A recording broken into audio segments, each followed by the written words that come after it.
Hey everybody, it's me, Thomas, and welcome to the first ever Render Breakdown series marathon. If you'd like to skip to the first episode right away, there should be a timestamp somewhere on this video, but I'd like to first off thank you for watching this video and, watching my content over the years of my existence on YouTube. But basically, the Christmas special will be a compilation of the definitive versions of these episodes. What's a definitive version?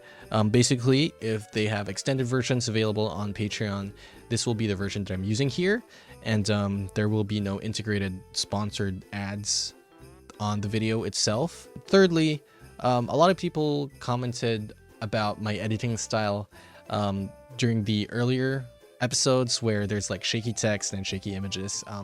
I've tried my best to minimize this and re-edit some of these clips so that the text and the images won't shake anymore, so it doesn't hurt the eyes as much. So yeah, I'll be coming back between each episode to talk about a little bit of retrospective. And yeah, this is something that I'd like to do every year going forward for each season. Finally, there will be gifts for you scattered throughout the video. This will come in the form of downloadable files like project files and stuff like that, unlisted videos. And there will be a QR code on the screen. If you hear this jingle, I don't know what this jingle is, I haven't decided on it yet. But yeah, if you hear that, that means there's a QR code on the screen for you to scan and stuff like that. But yeah, grab a drink, grab a snack, or if you're going to bed, then, just good night, I guess. And we'll start with the first episode, which is Super Smash Bros. Ultimate, which premiered 3 years ago. Let's go.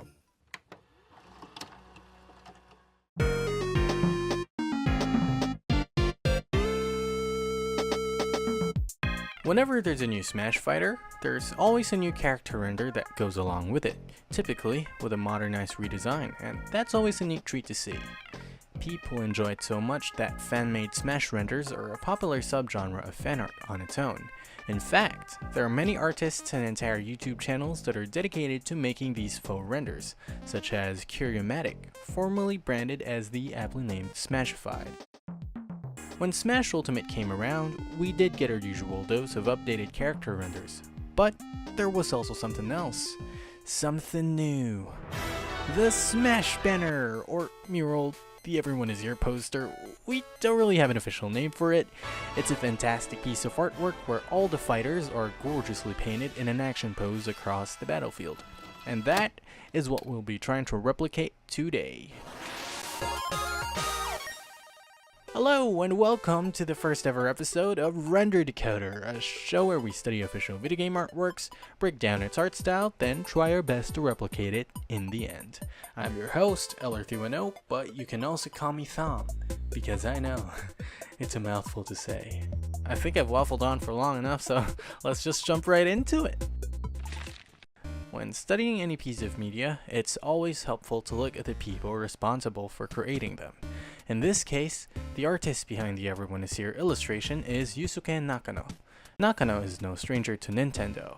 He has an extensive history with the company, responsible for creating lots of iconic official artwork, dating as far back as 1992, as the package designer for Wario Land, Super Mario Land 3. In an interview with Nintendo Dreamweb, translations provided by Nintendo Everything and Silicon Era, Nakano describes his creative process. Quote, I got the idea from Mr. Sakurai that having a wide design with all the characters included would really stand out as promotion material at events like E3. It was decided I would design something kind of realistic with a feeling of death. First, I designed Mario and Breath of the Wild Link with a thick brushed oil paint aesthetic and showed it to Mr. Sakurai. He liked the design and gave me the go-ahead. While thinking of the overall compositional balance and character poses, I would check on the poses with all the characters' original creators, and also think about how it would look both horizontally and vertically. This was all done in parallel, so it was quite a pain. But the overall sketch was finalized surprisingly smoothly. It felt like something descended upon me. End quote. Before we continue, I'd like to give credit to 11ZM, who made all of the transparent character isolations from the mural.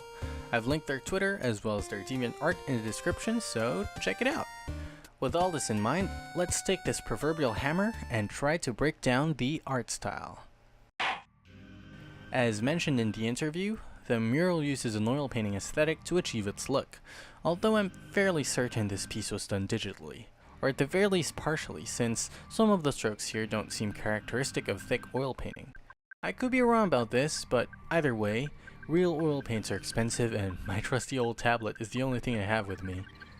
I think this is also a good time for a disclaimer. I'm not a professional illustrator. I still have a lot to learn, but you know, it's just all good fun. This is only my interpretation of the art style, so take everything I say with a pinch of salt and feel free to disagree with the methods I use. Criticism is one of the best ways to improve after all, plus comments help with the algorithm. Now, I've tried recreating the banner style before with various different characters to varying degrees of success. However, it wasn't until I zoomed in on a high-res copy that I realized just how much detail the illustrations have. None of the surfaces are actually very smooth. The transition between colors is very noticeable, like flat colors stacked on top of each other. These are all done through various textured brushes, so let's try to identify them. There seems to be at least 3 primary brushes used.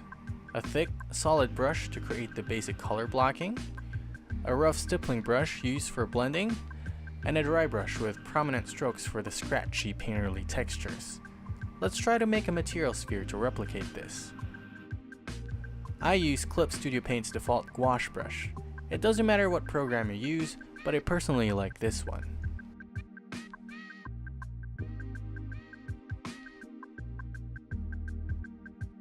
Now that I have my rough colors intact, it's time to smoothen things up with my stippling brushes. I'll leave links in the description to the brushes I used in the video. Some of them are Clip Studio Paint specific, but I think it should be pretty easy to find similar brushes for your preferred program. Lastly, I'm topping things off with a dry brush.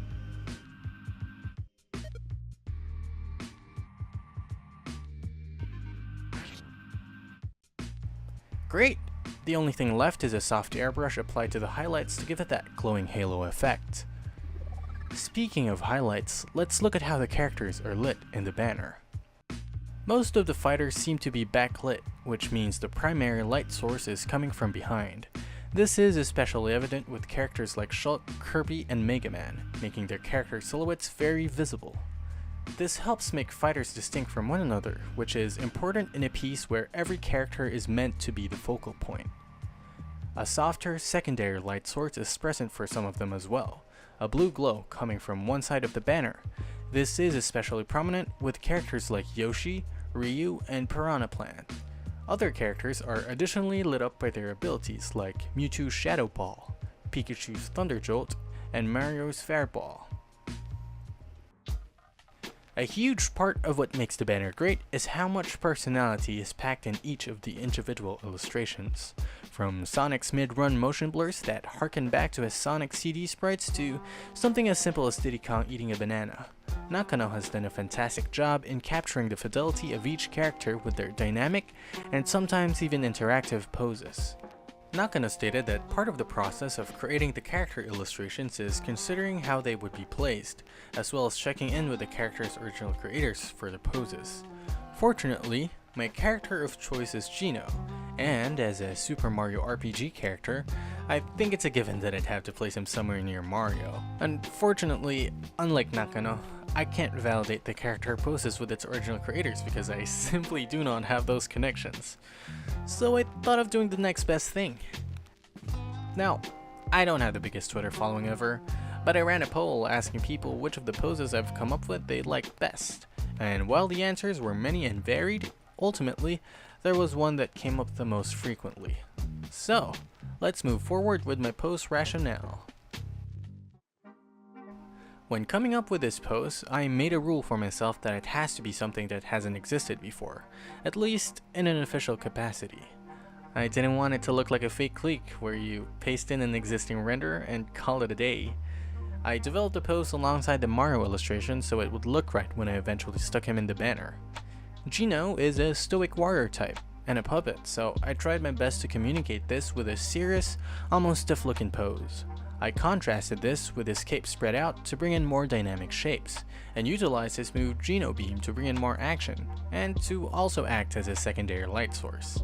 I started out by creating a rough lighting sketch so I know where I'll blend my colors. It doesn't look very nice at the moment, but that's okay, it's only there for my reference. Once I was happy with it, I started doing the basic color blocking. I've decided to render the hat first, with the use of my stippling brush. I added a few scratches here and there, using my dry brush to complement it. Skipping forward a bit, the biggest challenge for me was trying to get the wooden textures to look right in the art style. I've decided to take a look around the banner and see how Nakano handled illustrating wood textures. Aha! There it is! Zooming in on the ice climbers, you can see that their hammers are made of wood. To create the wooden effect, I used a stripe brush to create the individual wood grains. The closer it got to the edges, the lighter the color I used. I added some bumps and indents to the wood to break up the stroke pattern a bit and make the wood seem much more believable. Lastly, I made a new layer on top of the wood grains and overlaid a stipple texture to give it the same texture artifacts that are found on Popo's hammer. I basically repeated the same process for the rest of Gino's wooden body. I referenced a lot of the metallic objects in the banner. Thankfully, we have an abundance of sword fighters in Smash, for better or for worse.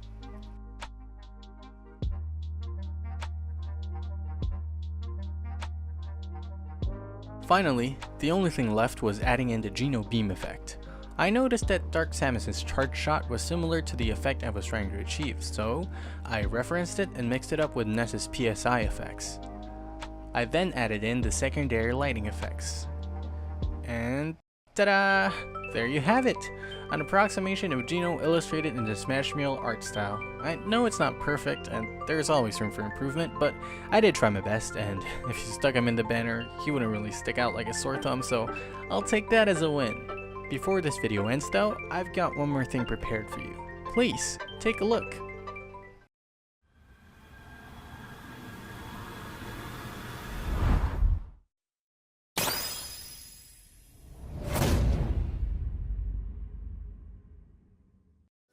Hey, I'm back.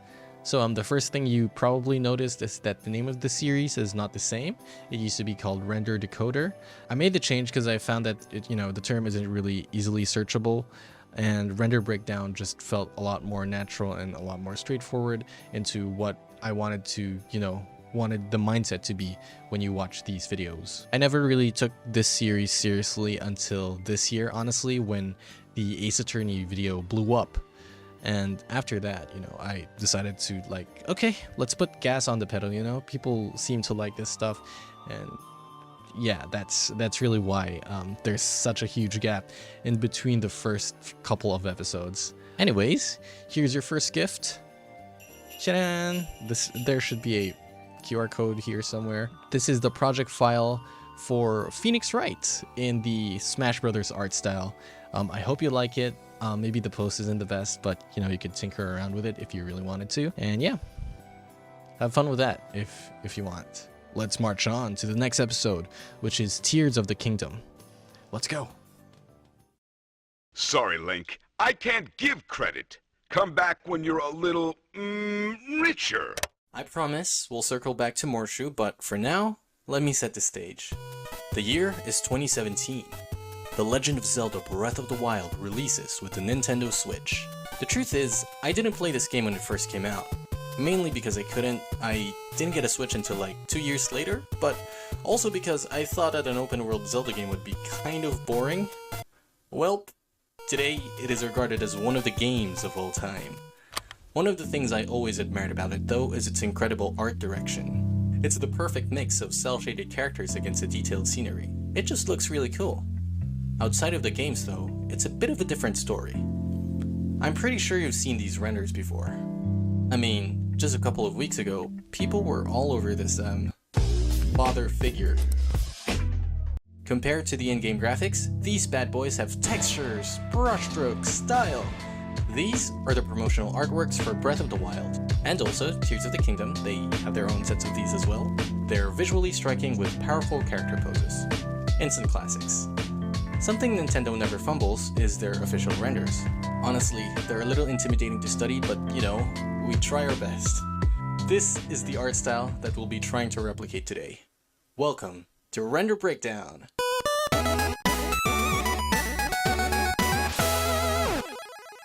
Hey everybody, I'm LR310, but you can also just call me Thomas because I get it, it's hard to remember. But please keep in mind, it's an O, not a 0, god damn it. Anyway, Render Breakdown is a show where we take popular video game artworks, study its history, and break down its art style. By the end of the video, my goal is to have been able to replicate it somewhat. It's a little journey that you and I will be taking. We're learning as we go. If you're a beginner artist or just straight up don't make art, don't worry. I'll try my best to explain things in simpler terms. Everything I bring up in this video will be linked in the description, such as articles, references, brushes, and the like, so everyone can follow along as it goes. So, now that that's clear, let's get right back on track. Behind every artwork is an artist, or in some cases, multiple artists. The first thing I did was conduct research.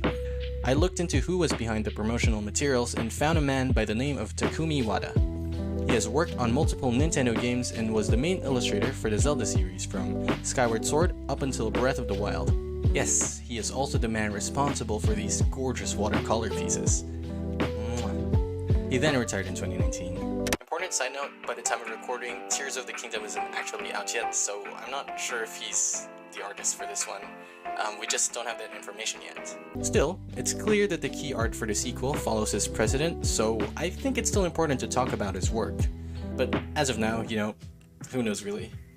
Anyway, in the book The Legend of Zelda Art and Artifacts, there's a Q&A portion featuring artists who worked on the series. There's a bit there where they talk about Breath of the Wild. Wada says, quote, "When I first saw the footage, I thought the background was an illustration, but when I looked carefully, it's moving. The graphics on this title have cell shading, so having to come up with artwork that surpasses that has put a lot of pressure on me." End quote. Wada's initial illustration passes for the key artworks were as follows. An image with a lot of precise detail, a watercolor-like style, and a rougher touch to make the image look wilder. Apologies for not having these in HD, by the way, you just gotta squint real hard with me on this one. These are ripped straight from the art book. I don't think they're ever releasing this in full res. Sorry. In the end, Wada went with the one that was, quote, "a nice middle ground of being very neat but a little bit on the rougher side."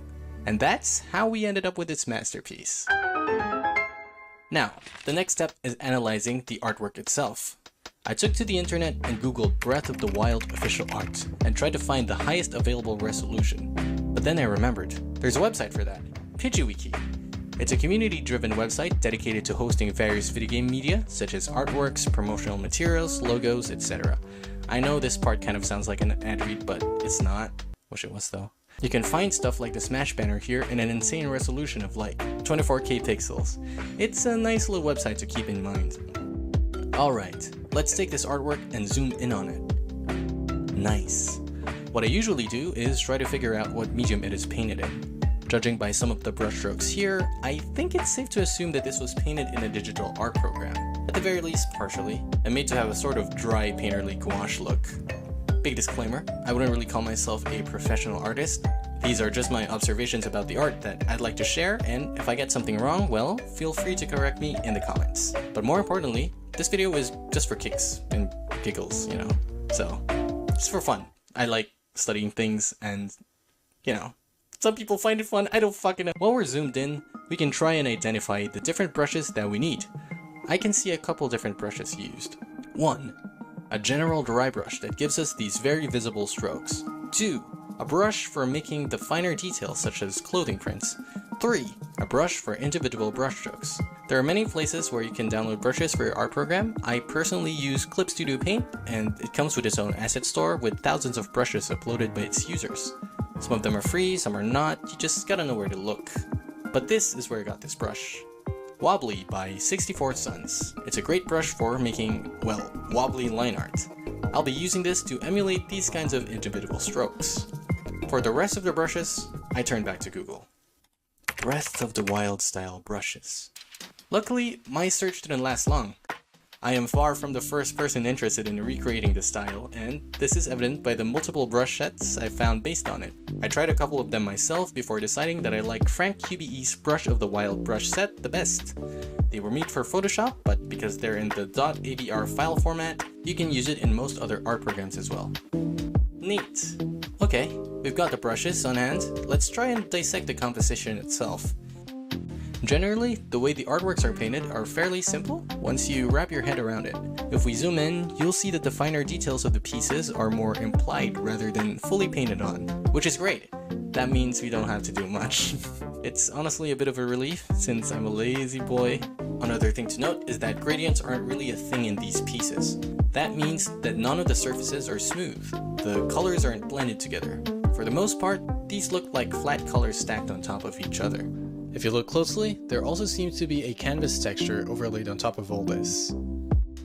In terms of lighting, the promotional artworks all have these backlighting in common. This means that the light source is coming from behind them.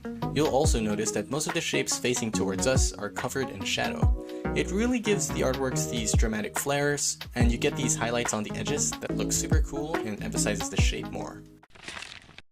Alright, I think it's about time we get cracking and start painting. I'd been debating on who I wanted to draw for this. I didn't want to draw Link or Zelda or any of the champions because it'd be redundant.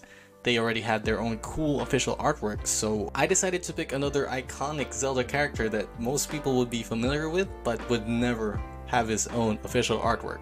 In case you live under a rock, which, fair, the economy is really hard, I don't judge you for it. Morshu is the dude from this thing. Lamp oil, rope, bombs? You want it? It's yours, my friend, as long as you have enough rubies. Now, it's hard to improve on a classic, but I decided that he needed to be redesigned in order to fit the aesthetic of Breath of the Wild. Brushing up on the official Breath of the Wild art book, I discovered that Hylian fashion was inspired by colorful Nordic clothing. This was taken into consideration for Morshu's new design. And so, I gave Morshu a little pillbox hat. I also gave him a brown leather tunic and added some cool prints on it. I also took inspiration from the existing merchant designs in Breath of the Wild and kind of mishmashed them together. The hardest part for me was Morshu's face. I didn't fully know how to draw in the Breath of the Wild NPC art style, but then once again, I remembered something that I saw years ago. Hi, me expert here. Turns out, the NPCs in The Legend of Zelda Breath of the Wild use an advanced version of the Mii format. This means that with modding, you can inject Miis into the game. Smiley face. Yep. Big shout out to Alice, who goes by @HeyI'mHeroic on Twitter, for this still mind-blowing discovery. I just think it's cool that Nintendo still uses Miis in some format, even though it's not in the way we recognize them. It's just such a cool thing. And so, I had an idea. What if I just make a Morshu Mii? And so I did. After like 10 minutes, I managed to make a Mii that resembled Morshu enough that I was satisfied with. And now I could use it as a reference. And just like that, we have our Morshu concept art. I also drew this in the style of the art book's concept art just to give it that extra kick. Anyway, I'm really happy with how this turned out, and I actually posted this early on Twitter to a whopping 40 likes. Worth it! And so, the only thing I had left to do was to draw the artwork itself. Oh boy, I've actually been subconsciously putting this off for the longest time. In fact, at this point of writing the script, I haven't even started. Tears of the Kingdom comes out in 2 days. Shit. Alright, here goes! And I've made myself a hot dog.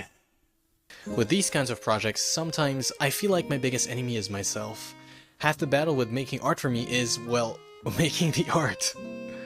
I wish there was an easier way, but getting myself ready to this point is mostly why I missed my deadline of posting this video on Tears of the Kingdom's release date. Ah well, at least you're here now. Something that works for me sometimes though is streaming making art live. This way, I had a reason to keep going because people are, well, presumably watching. So, kind of impromptu, I booted up OBS and went live on Twitch. Now we can focus on the painting itself.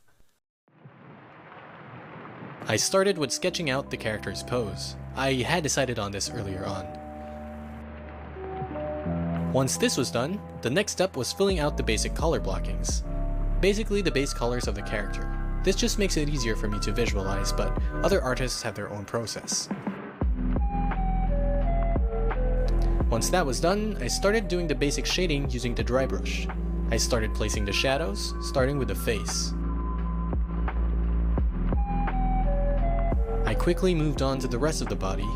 Doesn't have to look neat at this point, but keeping in mind that the light source is coming from behind the character. I really only used 2 brushes with this entire piece, alternating between the dry brush and the detail brush for refining some places. Also, I am using references when I paint this. I have a bunch of the official artworks pulled up on my second screen as I work on this, so I can reference the size of the brushes and the form of the strokes. This is really helpful, especially when you're unsure of how to paint details such as clothing folds, or if you need help with muscle groups. Also, full disclosure, I am color picking some of the stuff directly from the official artwork, so don't feel too bad if you do that yourself. Morshu's skin is directly lifted from the Rook's. The Rook's protection is now ready to roll. Lastly, the details of the clothes.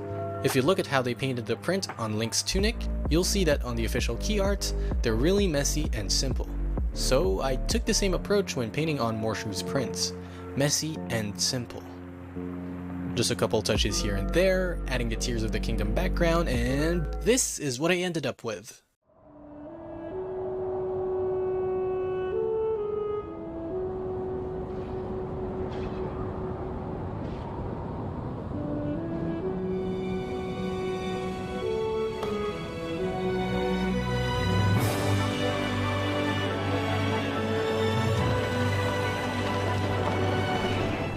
I was honestly surprised that I managed to finish this artwork within one sitting. I was kinda expecting it to take days, but I did this in under 5 hours. Honestly, I probably wouldn't have if I wasn't streaming it. I only had like 3 viewers max, but they were very interactive and provided some cool feedback. It was really nice, so I really appreciate your presence. And now for the final test. The real jury is the common people, so I did the next logical step.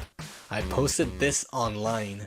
Let's see how many people would buy into this fake leak. 1,000 retweets and 7,000 likes later, I think it's safe to say that it was decently successful.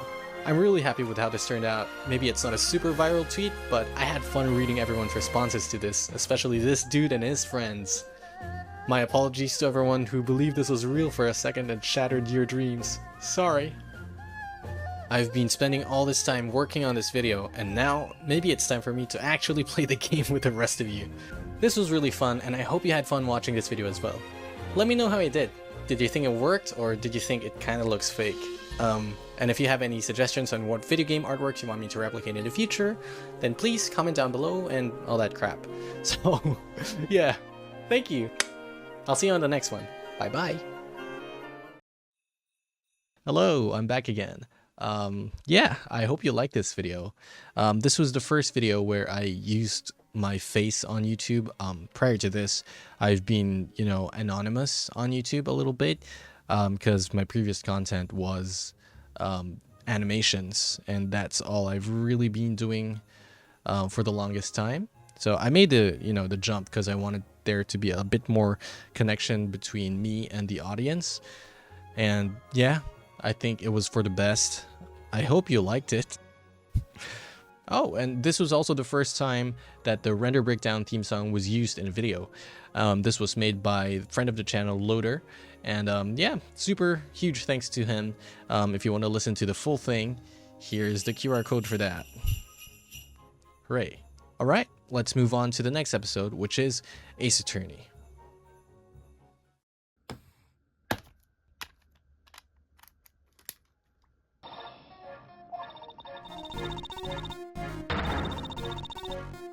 Hold it!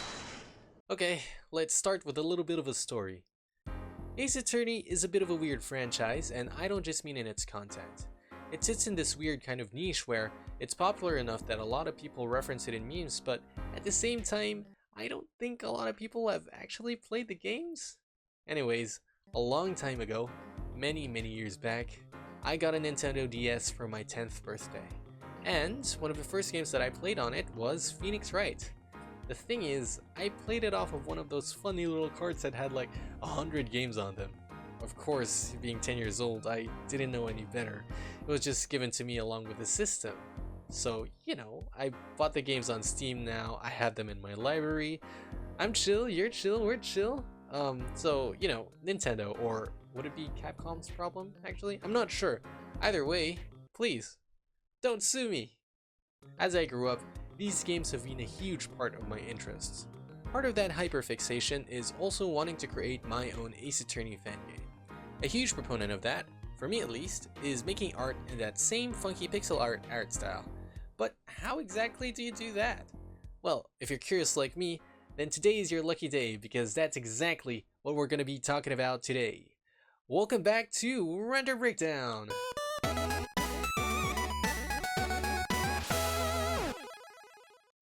Welcome to another episode of Render Breakdown, a show where we take popular video game artworks, break down its art style, then try our best to replicate it in the end. I'm your host, Tom McClock, but you can also just call me Tom, so you know, we can keep things casual and everything. Today we're discussing Ace Attorney's various art styles, but specifically, I'll be teaching you how to create sprites like the DS era video games. So, let's get started. Gyakuten Saiban, or Phoenix Wright Ace Attorney, as it is known in the West, was originally released for the GBA in Japan back in 2001. The series was then ported over to the DS in 2005, which came with international localizations. The team that worked on these games originally was very small. This is the entire credits list of the first game. Unlike with previous episodes, I can't do an artist spotlight on just one person, so we'll just do multiple. Kumiko Suikane is responsible for Phoenix and Edward's character design, and she developed the rest of the characters and all of the art for the first game alongside Tatsuro Iwamoto. Iwamoto served as the art director for several of the GBA and DS era Ace Attorney games. I'd also like to highlight Kazuya Nuri, who was the primary character designer for Apollo Justice Ace Attorney and the art director for the great Ace Attorney games. It may not seem like it, but Ace Attorney is at least 2 decades old now. And as a 2-decade-old franchise, the first 3 games have been ported over to several systems, such as Game Boy Advance, Nintendo DS, Nintendo Wii, Windows XP, the Nintendo 3DS, mobile through J2ME, Switch, mobile through iOS, iOS again but with the 3DS graphics, iOS once again but with the Switch graphics, PlayStation 4, Xbox One, Android, and Steam. That is a lot of re-releases. The only other game I could think of that released that many times is Resident Evil 4 and Skyrim? And as video games are brought onto different systems, the art style of these games have developed along with them. So let's talk about that. You can divide Ace Attorney's art styles into 3 different categories: pixel art, 2D, and 3D. Here is an easily digestible tier list that sorts every game into their respective categories. Over at the pixel art side, we have the original releases of the first 4 games, as well as the Miles Edgeworth spin-offs. Over on 2D, we have the Trilogy HD remasters, Apollo Justice HD, and the Miles Edgeworth HD remasters for iOS and Android. Lastly, for 3D, we have the Professor Layton vs Phoenix Wright spin-off game, Dual Destinies, Spirit of Justice, and the great Ace Attorney games. For this episode, we're going to be making pixel art based on the DS era game graphics, which are admittedly a little bit different from the original trilogy, but it's generally going to be the same process. It's just one of those has more color limitations than the other. The basic gist is simple. These sprites actually start out as full-blown illustrations, then they're shrunken down to fit the tiny screens of Nintendo consoles. If you look at this Clavier Gaven sprite and you zoom in, you can see that his face has a lot of unnecessary color artifacting. This tells me that this probably wasn't drawn in pixel art from scratch. There's a bit more to that of course, but here's more proof of this. Let's play a game. One of these sprites is made by yours truly. Can you guess which one? Aha! Trick question! I made both of these. This is what the original sprite ripped straight from the DS looks like. And I don't know, maybe I'm just blind, but I think they're pretty much nearly identical. The trick is in the settings. Let me show you. I want to start with a shout out to Court Records, an Ace Attorney fan site, for being an incredible resource for all things Ace Attorney. I used the site a lot growing up as a kid. It's where all the Ace Attorney discussions took place before Reddit basically replaced every forum site in the planet. They host a lot of official artworks like sprites, backgrounds, UI rips, and the like. Unfortunately, it's not very up to date anymore, but the forums do still exist. Just felt like I needed to plug the website. I have a bit of nostalgia for it, and it would be nice to see the community be a little bit more active on the forums. And for all other sprites that I can't get from the website, I got them from the Spriters resource. These are 2 of the most invaluable websites to Ace Attorney, so thank you to both of them. For the purposes of this demo, I will be using official art from Capcom. Later on, we will be making our own illustrations, but we'll save that for later. This is Apollo Justice's HD sprite ripped straight from the HD ports of this game. It's pretty much a straightforward and cleaned up version of the illustrations seen in the official guidebook, which look like this. What I like to do is to prepare a 256 by 192 canvas. This is the Nintendo DS native resolution. I'm going to paste an in-game screenshot here as a guide. Now, I'm gonna blow up the image to 10 times its size. The reason we're doing this is so that we can overlay the HD sprite over this, moving and resizing as necessary to match the pixel art. Alright, the next step is resizing the images back down to the DS resolution. Now, the key here is in the interpolation. Make sure to set it to bilinear, otherwise there would be some weird sharpening artifacts happening along the edges of the line art. You see this comparison? I don't really understand the exact science behind it, but basically, bilinear is what looks best. Now for the trickiest part, color indexing. As you can see, the program that I'm using for this is Photoshop. Normally, I would say that you could probably pull this off in any other art program, but Photoshop is the only one that I am aware of that has the index color feature. I know that Krita also has that, but I've personally never used the program. And if you have experience with that, or you can replicate this in any other art program, then please let me know and comment down below, because I feel like having options is the best for everybody. Anyways, because these sprites were made for the Nintendo DS, there are color limitations that are put in place to keep the file size down to a minimum. Now, I'm not going to pretend that I know everything there is about the Nintendo DS hardware limitations, but this step is what's really going to make your sprite look like a DS asset. Fair warning, it's a little tedious. Okay, go to Image, Mode, Index Color. On the Colors section, write any number from around 25 to 45. That's the average ballpark number of colors an Ace Attorney sprite uses. There isn't an exact number I can give you, you just gotta gauge whether or not the sprite you're making is one that uses a lot of colors. Because Apollo is mostly just shades of red and brown, we'll keep it simple and write down 30. On the Force section, keep it on None for now, but we'll be messing with that later on. You can keep Transparency ticked on. Keep Matte on None, and make sure Dither is on None as well. Back to the top, go to the Palette drop-down menu. For me, what works best is any of the local options. Kinda depends from sprite to sprite really, but choose the one that looks best to you. Press OK. Let's analyze the initial results of the color indexing. It'll probably look bad at this point. No worries, the first pass rarely looks good. What I want you to do is to take note of areas where you feel like it needs correcting, such as in our case, the skin. We need more colors on the skin to make these two colors blend better. So, what we're gonna do is to press undo, and the artwork should be reverted back to its original state. Now is the most cumbersome part. We are going to force colors to show up to fix up the weird spots. So, for example, earlier I said that the skin needs more shading, so we're gonna color pick this spot, the middle color that transitions these two, and copy its hex code. To do that, double click the active color selected here, and it'll show up in the bottom right corner in this pop-up window. Paste it on something like Notepad. Do this for every color that you need to fix. Alright, now that we got our hex codes, it's time to come back to Index Color. That's Image, Mode, Index Color. But now, on the Force drop-down menu, we select Custom. You will be greeted by this new window with a bunch of boxes. Each box represents a color, so double-click a box and paste your hex codes here. Do this for every color you need, press OK, and you will see that already your sprite looks a little better. However, there is a tendency for other areas to look worse because of this. After all, this image can only have a maximum of 30 colors, and by forcing a color to show up, you are removing one of the colors that used to show up. Does that make sense? Hit OK, then press undo. It seems like we're back on square one, but actually, your settings are still temporarily saved until you exit the program. So what's going to happen here is a back and forth of you indexing colors and pressing undo to add colors to the Force Colors window from earlier until you get your desired result. So here's just footage of me doing that. Eventually, once you're okay with how it looks, you can do a little cleanup to remove little imperfections or to spruce up the art a little bit. And then you're done! You can save the color palette so you can reuse it for other frames of animation or poses of the same character. An alternative way to do color indexing is by selecting the colors that you want to use beforehand.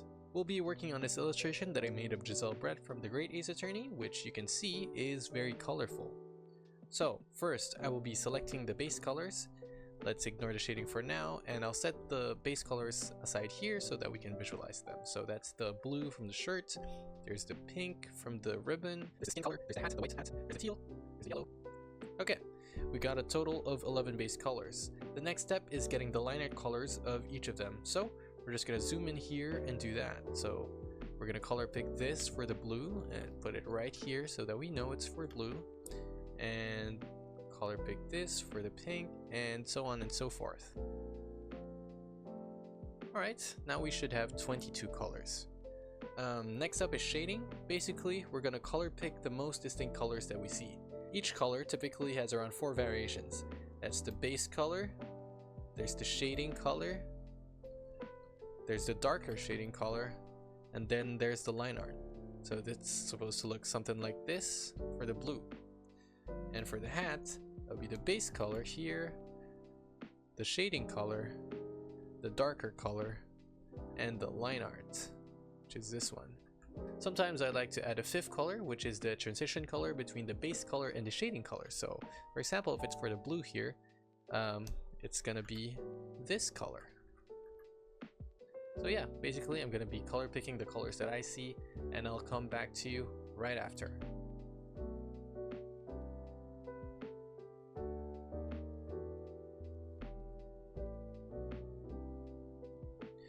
Alright, we got our colors, and let's do a quick color count right here. That's 1, 2, 3, 4, 5. We've got a total of 38 colors, and I think that it's enough for us to plug it in our index color later on.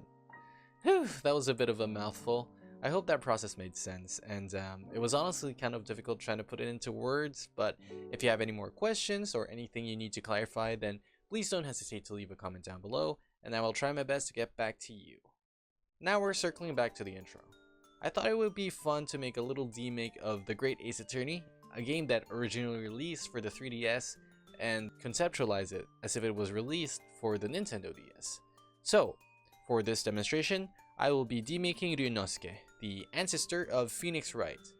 The first thing I will be doing is actually redrawing one of his 3D poses into 2D. It's a fairly straightforward process, drawing an anime man, and full disclosure, for the purposes of this demo, I did trace the 3D model in order to make the sketch for the 2D pose. I wouldn't always recommend it because tracing a 3D model exactly as it is can make the pose look a little stiff. Something to take note of here is that you also need to color the line art. Otherwise, if you don't, the pixel art will also have black outlines, and that doesn't look good. Then, from here on out, it's just the same process that I described earlier. We shrink the illustration down to the DS native resolution, and then we do our color indexing process.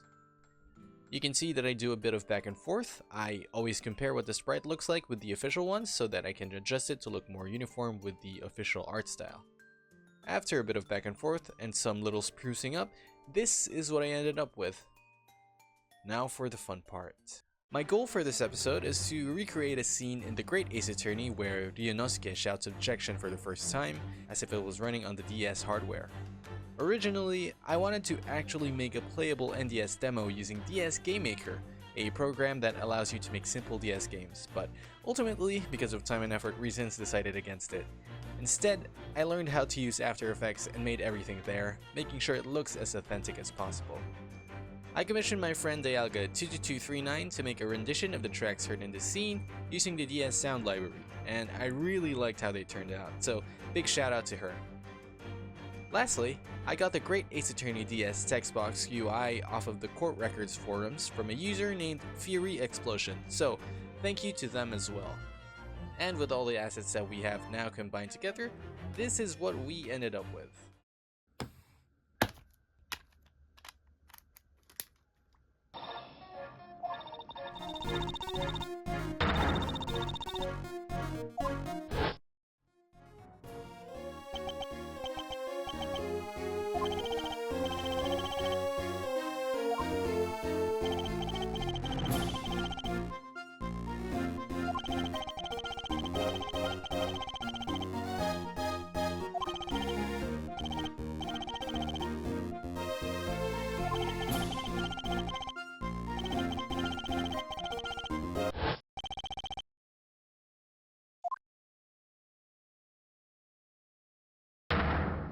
Attention!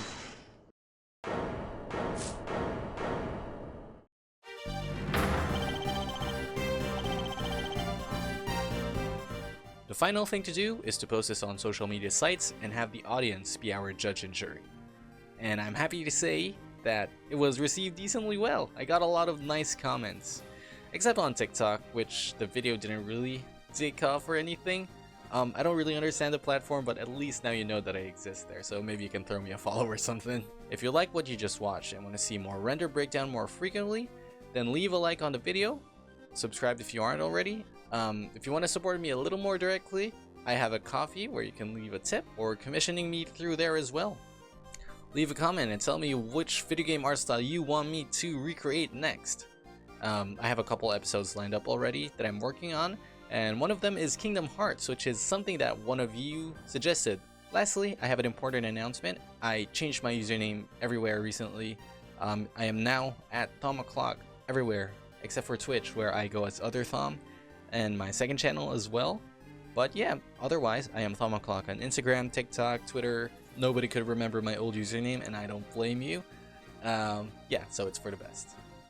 I will be rolling the credits now. You can stick around if you want. I will still be talking there. But yeah, I'll see you around for the next one. Bye bye. Hello. To me, Ace Attorney is a bit of a strange episode because, truth be told, I did upload this with like the idea that people really wouldn't be watching this one because it's not as grand as, you know, the previous art styles, which was the Smash Banner art style and the Tears of the Kingdom art style. I thought this would be like a throwaway video, to be honest, but you know, people really resonated with this one. So the project files for this one have been available on my Patreon for free for the longest time. I never really advertised this vocally, but yeah, if you check it out right now, you can download them there. You know, you'll get the PSD files or clip files of like the HD versions of the pixel art stuff I made, as well as the, you know, pixel art exports that I made. As for my gift for this, it's this unlisted video that's very old on the channel, and it's like 10 years old. It's Ace Attorney related, so check it out if you're into that. This used to be a public video, but I don't think it really fits the channel anymore, so I tucked it away, you know, real neat, sweeped the floor, as you will. But yeah, if you want to check that funny, stupid video out, that's on you. Anyways, let's move on to the next one. Hades. I think I want to make a render breakdown every month. I think with the way my work is set up now, that should be possible. Well, shit. Sorry for lying. I hope you can forgive me because I don't want to go to hell. But I know somebody who does. Apart from being critically acclaimed, one of the most memorable things about Hades is its striking visuals. It's gritty, it's stylish, and it's instantly recognizable. Today, we're going to be doing a couple things. 1. Find out who the artists behind this are and delve into a bit of the art style's inspirations. 2. Dissect the art style in digestible chunks so we can study it properly. And 3. Make our own character portraits in that same flavor. That's right. Welcome back to Render Breakdown.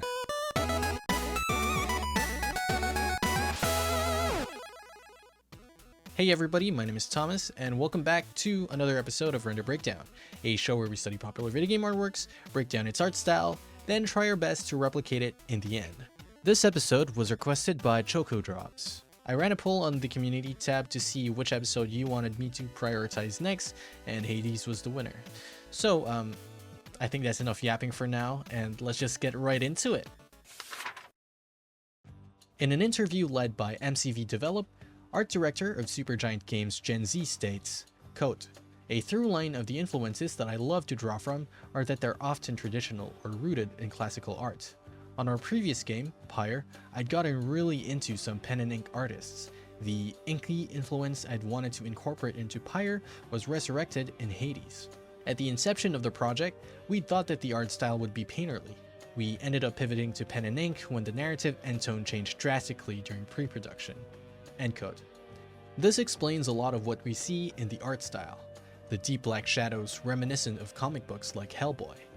In the same interview, Mike Mignola is stated as a direct inspiration, and you can definitely see this in the final Hades renders, especially when compared to Mignola's works. You might be wondering why I bother seeking out interviews of artists for these videos. Even if the art style seems pretty straightforward, I do think it's important to hear from the artist's perspective. It informs us of why they do things a certain way and contextualizes their stylistic decisions.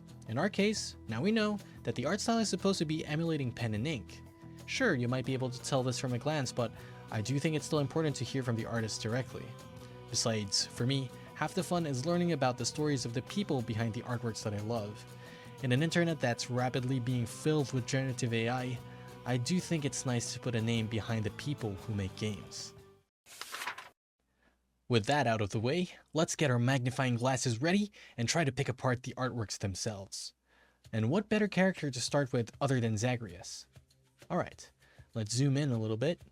There we go. And here are my observations. Firstly, the most obvious thing. It's got pure black shadows that evoke the pen and ink comic book aesthetic. The line art isn't very clean, a lot of broken lines here and there, and sometimes there are even variations with the stroke width. Look at Zaggy's hands over here. There's some very subtle hatching used to define some details. If you're unfamiliar with the term, hatching is a technique used to define shadows by way of drawing lines parallel to each other. The closer they are together, the darker the shadow, and vice versa. If you're an American, a good example I can give you is if you pull out your money. The $1 bill has George Washington's portrait, and you can see, if you zoom in a little bit, that it's defined using hatching techniques. Another thing I've noticed is that there's typically a bright color along the shadow's edge that sort of transitions the base color from the core shadow color. This edge is also known as the Terminator line. There are also some high contrast highlights that reflect on the character, presumably from the environment around him. Look at these bright yellows and oranges. Along with that, there seems to be some random specks of vivid colors scattered on the artwork. This detail, while very subtle, does add to the unique quality of Hades' portraits. I'm going to assume these flecks of colors are supposed to correspond to the boon colors in the game, but I'm not entirely sure. Either way, it's a detail to keep in mind. The color palette is high contrast. The character portraits typically have one rich accent color that the rest of the color palette kind of skirts around and pales in comparison to. In Zagreus' case, it's red contrasted with his pale, almost gray skin. For Dionysus, it's purple contrasted with his dark but still desaturated skin. Artemis is green, Demeter is blue, and so on. The overall shape language is sharp and stylized, almost Fortnite-like. You can see this clearly with the way Megaera's whip is drawn, or in Athena's braids, Alecto's hair, Artemis's fur.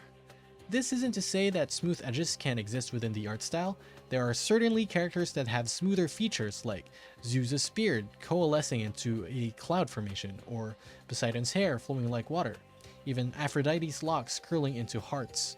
But even then, you can still see the sharpness in, for example, Poseidon's pointy muscles.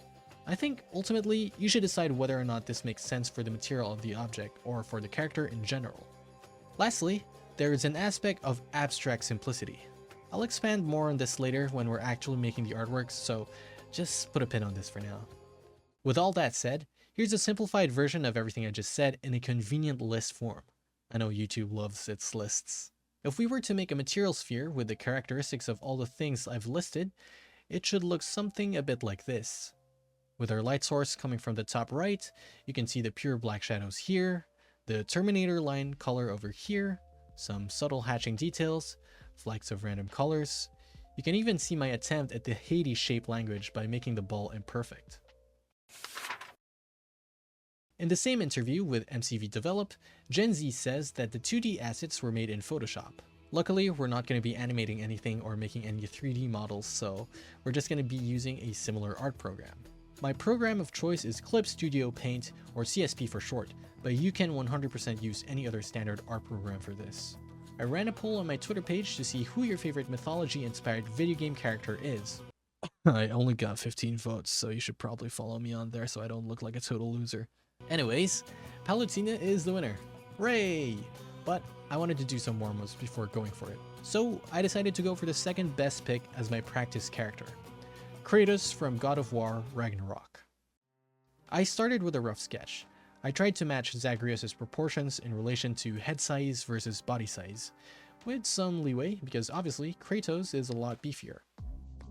Whenever I make artworks for a render breakdown, I never want to copy an existing render's pose one-to-one. I decided that having him rest his axe on his shoulders would be a cool, nifty look for him. Alright, line art. Pretty straightforward. With a canvas size of about 1500 by 2100, I used a standard hard round brush with a size of 3 pixels to do most of it. For some areas, I would fluctuate to using 4 pixels whenever I really wanted to emphasize it. I make sure to break my lines every now and then to give off that imperfect pen and ink feel.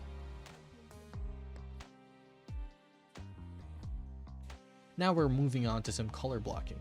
You could do this in one layer for sure, but I don't know, I felt a little quirky that day and decided that I'm going to make a different layer per color because why not?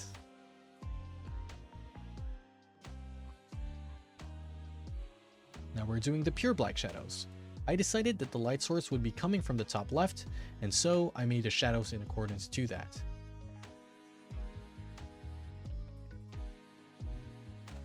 For the shading, we are going to be using layer blending modes. If you're unfamiliar with this, layer blending modes decides how a layer is going to interact with the others below it. By default, all layers are set to normal. This means that the layer on top will cover the pixels below it.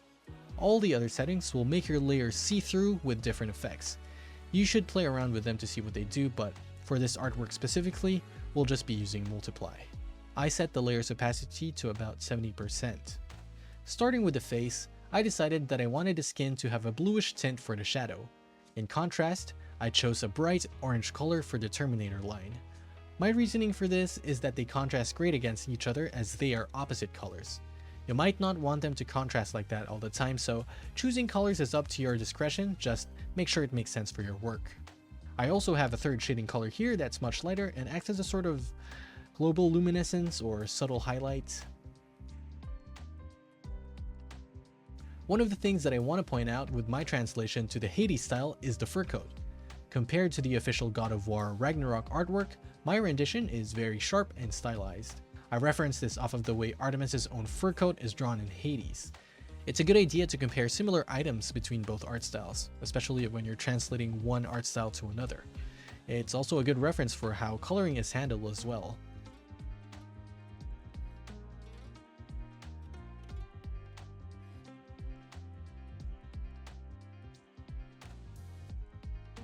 And before I knew it, I'm doing finishing touches such as the highlights and color flex. A subtle thing these portraits have are a soft gradient. There's usually a color coming from the bottom that fades as it goes up, so we're going to add that.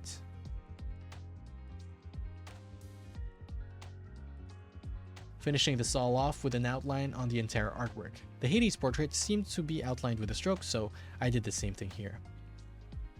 And it's done! I'm really proud of how this turned out, especially for my first try, and it makes me, confident with tackling other characters in the same art style. So, we're going to be circling back to Palutena. I like to involve you guys in my videos somehow, and that's why I love doing a lot of polls. I couldn't decide on a pose for her, so I decided to run it by you guys over on YouTube, and option 2 won by a landslide. Great! So I got to work.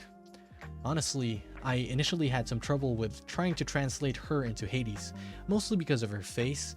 I don't know what it is about it, but it was hard trying to find the balance between her very anime looking face and the more detailed proportions of Hades. I wasn't really happy with the initial sketch I made, so I had to start over a couple times. And that's a hot tip for you!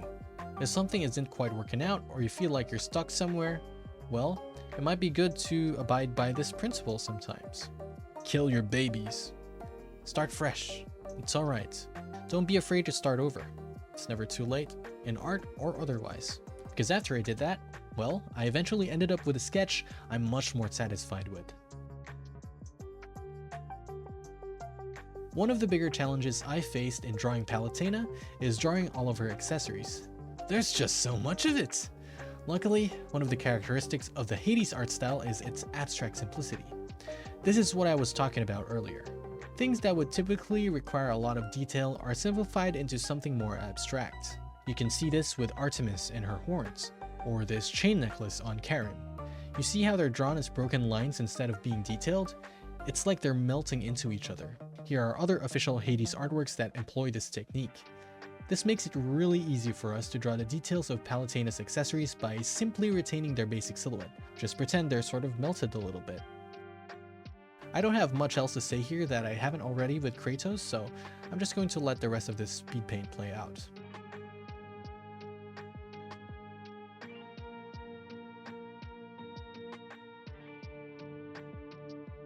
Add some finishing touches, and this is what we ended up with.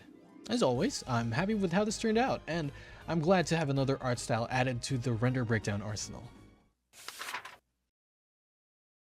I changed my shirt. It's a different day, don't worry about it. As per tradition with this channel, I like to post my artworks on social media beforehand to, gauge what people think about them. Maybe see if I did a good job or a bad job.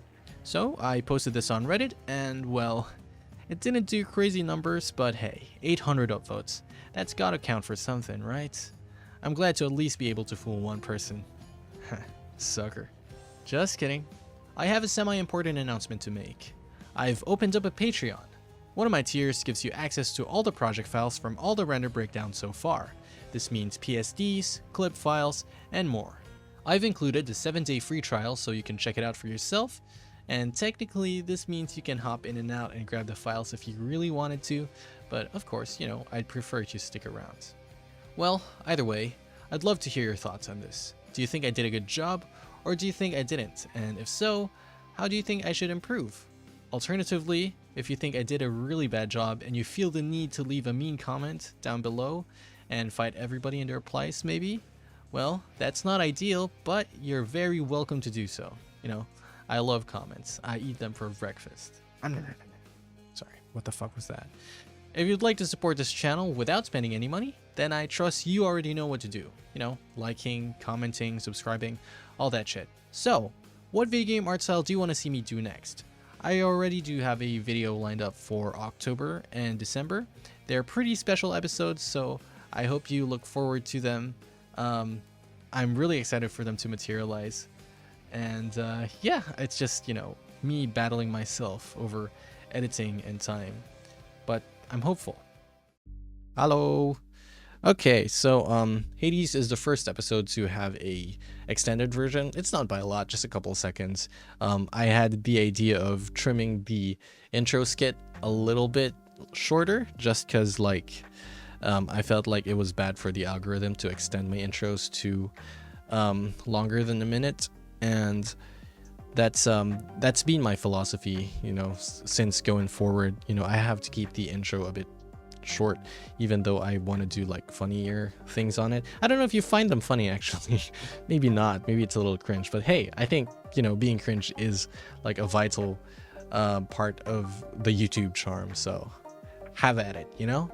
If you watched the video in its entirety, you would have already heard the jingle and gotten your gift. So yeah, just reminding you going forward that the gifts won't always be at the end of the episode. So yeah. So without further ado, we gotta go fast on to the next episode, which is Sonic the Hedgehog, specifically Sonic Adventure art style. Let's go! Sonic has always had a rough time transitioning into 3D. Just kidding, this isn't that kind of video. I think Sonic Adventure is great. I think it deserves a lot of respect. It's the first 3D Sonic game, depending on who you ask, but above all, it's the first game to debut what we now consider as modern Sonic. Along with Sonic Adventure came these iconic illustrations. They're just silly little dudes with their cool action poses. But there's something interesting about these illustrations that you might not know, because when you zoom in on them, you'll find that, why don't they get pixelated? Today, I'll be breaking down what makes these illustrations unique and teach you about the basics of vector art so you can make your own artworks in the style of Sonic Adventure. Welcome back to Render Breakdown.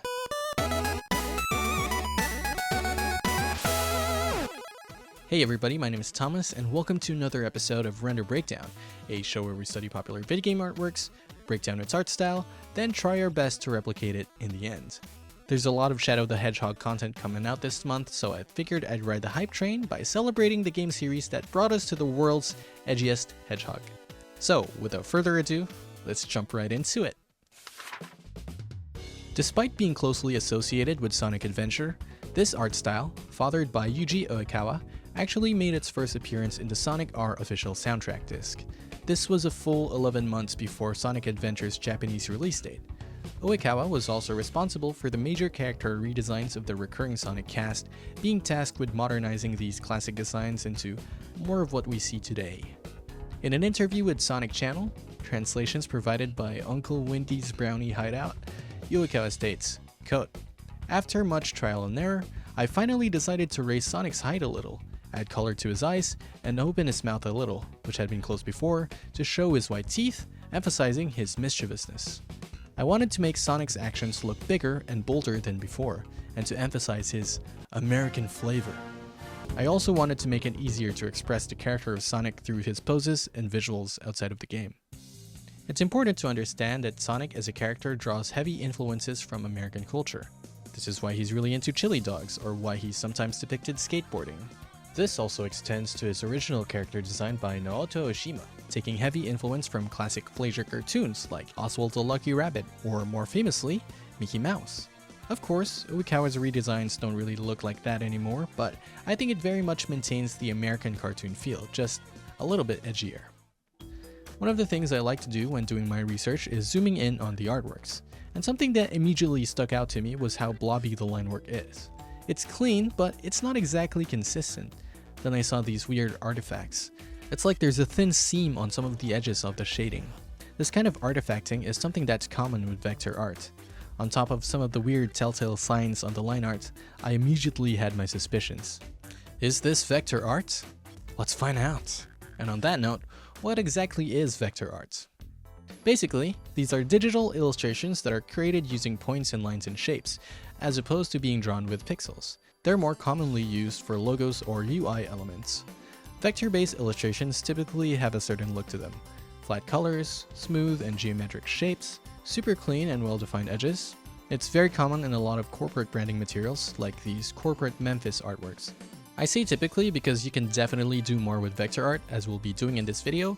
It's just, best suited for those kinds of illustrations. If you're a frequent user of Google Images, you might have come across image files that end with .svg or .eps. These are some of the most common vector file formats. On the other hand, your typical illustrations that are drawn in programs such as Krita, Clip Studio Paint, or Photoshop, these are called raster art. These are your PNGs, JPEGs, GIFs, and are pixel-based. You can think of vector art as a flattened version of 3D. It's the same idea, 2 points make a line, several connected lines make a shape, except you're only working with 2 axes instead of 3. This is why vector art is infinitely scalable. They're just like flat 3D models, unbound by the canvas resolution. Raster art and vector art both have their own pros and cons.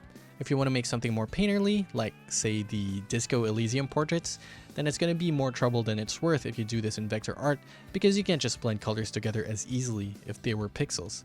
These are individual shapes, not pixels that you can just mix together. On the other hand, if you're making graphic design elements, then you're probably better off doing this in vector, because your work needs to be clean, precise, editable, because they're going to be presented in a variety of different ways because of different screen sizes or print sizes. Going back to Sonic, this made me think that I could probably find the official vector files of the Sonic Adventure artwork somewhere on the internet. And you know what? Looking for them didn't take too long. Big shout out to sonicretro.org.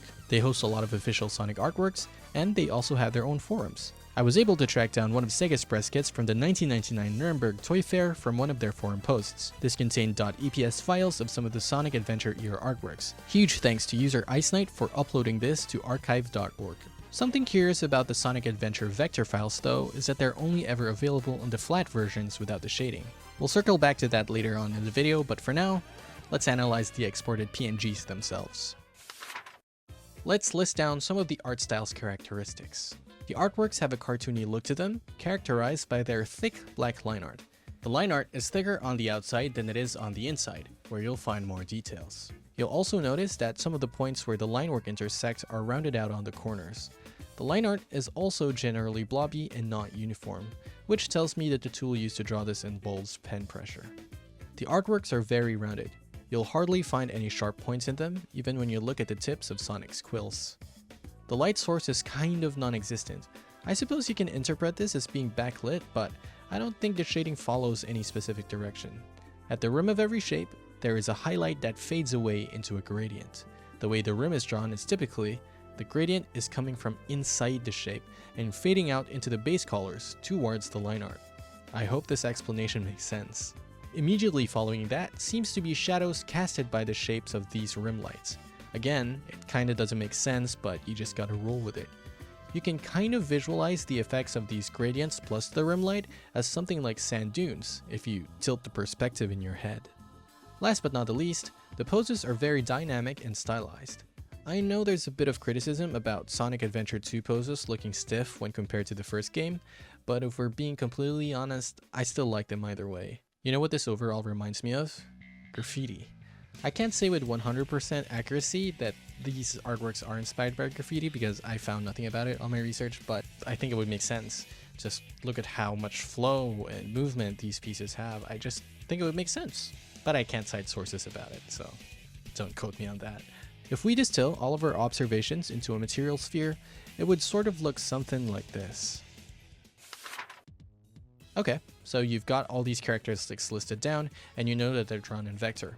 But how exactly do you make vector art? In this segment, I'm going to give you a quick and easy crash course to Adobe Illustrator, which will be my program of choice for today. If you don't have access to this, there are free alternatives such as Inkscape, but I'm going to be honest and say that I don't really have any experience with programs that are vector art oriented other than Illustrator. But upon Googling, I found that, most of the features are like one-to-one anyway, so you'll be fine. If you have any other alternative suggestions, then feel free to comment down below. Our goal for this crash course is to draw the head of a Chow. This is unrelated, but when I was very young, I used to call them Chaos. I don't think anyone ever says Chow verbally in-game, at least not in the first one, so I made the assumption based on everyone saying, Chaos Emeralds, and this dude being named Chaos. So, whoopsies, my mistake. That's sad though. Chow. That sounds wrong. I don't know. Anyway. Hey everybody, welcome to the Adobe Illustrator crash course. Let's start with going to Window and going to Control. Make sure you have this ticked on so that we get this control options at the top of the screen. I've already gone ahead and imported our sketch of the Chow's head from Clip2Do Paint. So first of all, I'm going to teach you about the shape tools. Let's go to the toolbar on the left side of the screen and go to this icon, which is this rectangle. This is the rectangle tool. If you hold click it, it'll drop down a couple other options, which includes the ellipse tool, which we will be using. You just click and drag anywhere on the screen to make the shapes. You can hold down shift and then click and drag so you can keep the proportions of the circle perfectly. If we focus over on this area over here, this is called the fill and stroke area. The box on the top dictates the color of the shape, and the box below it, if you double click it, you can change it, dictates the color of the stroke. Over here on the top, we can make it like 10 points, and that makes it thicker, etc, etc. Next up, I'm going to teach you the difference between the selection tool and the direct selection tool, which is pretty important. The selection tool selects the entire shape or group of shapes to move around. If you have the direct selection tool selected, you can grab an individual point. You can select this point on a shape and drag it around and manipulate the shape this way. If you go over to the selection tool and try to manipulate the points, you'll see that you can't see the individual points anymore in the handles. So yeah, just something to keep in mind, Let's go back to the ellipse tool, and we're gonna actually make the fill color of this shape into nothing. And we're gonna trace over our sketch like this, and then we're gonna change the stroke to something like 13. That looks about right. And that will serve as the outline for the Chow's orb thing. Now, we're gonna make the line art for the Chow. The paintbrush tool and the blob brush tool are kind of similar, except for one key difference. So if you draw with the brush tool, it makes a stroke, basically, which means you can change the stroke width into something like that. The blob brush tool is the same idea. You can draw with it, but instead of being made out of a stroke, it's actually a shape now. You can see that there's no thin line at the middle, and the points are outside of the shape, which means stuff like that. Let's compare it to the brush tool again, 15, and if we manipulate that, it's like that.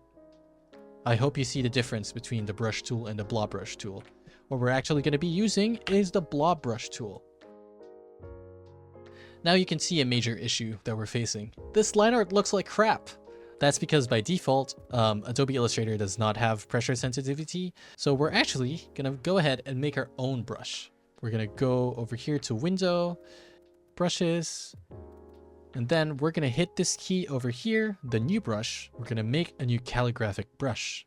For the size of the brush, doesn't really matter what it is. You're gonna go on this drop-down list and select pressure, but make sure variation is the same value of whatever you put on size.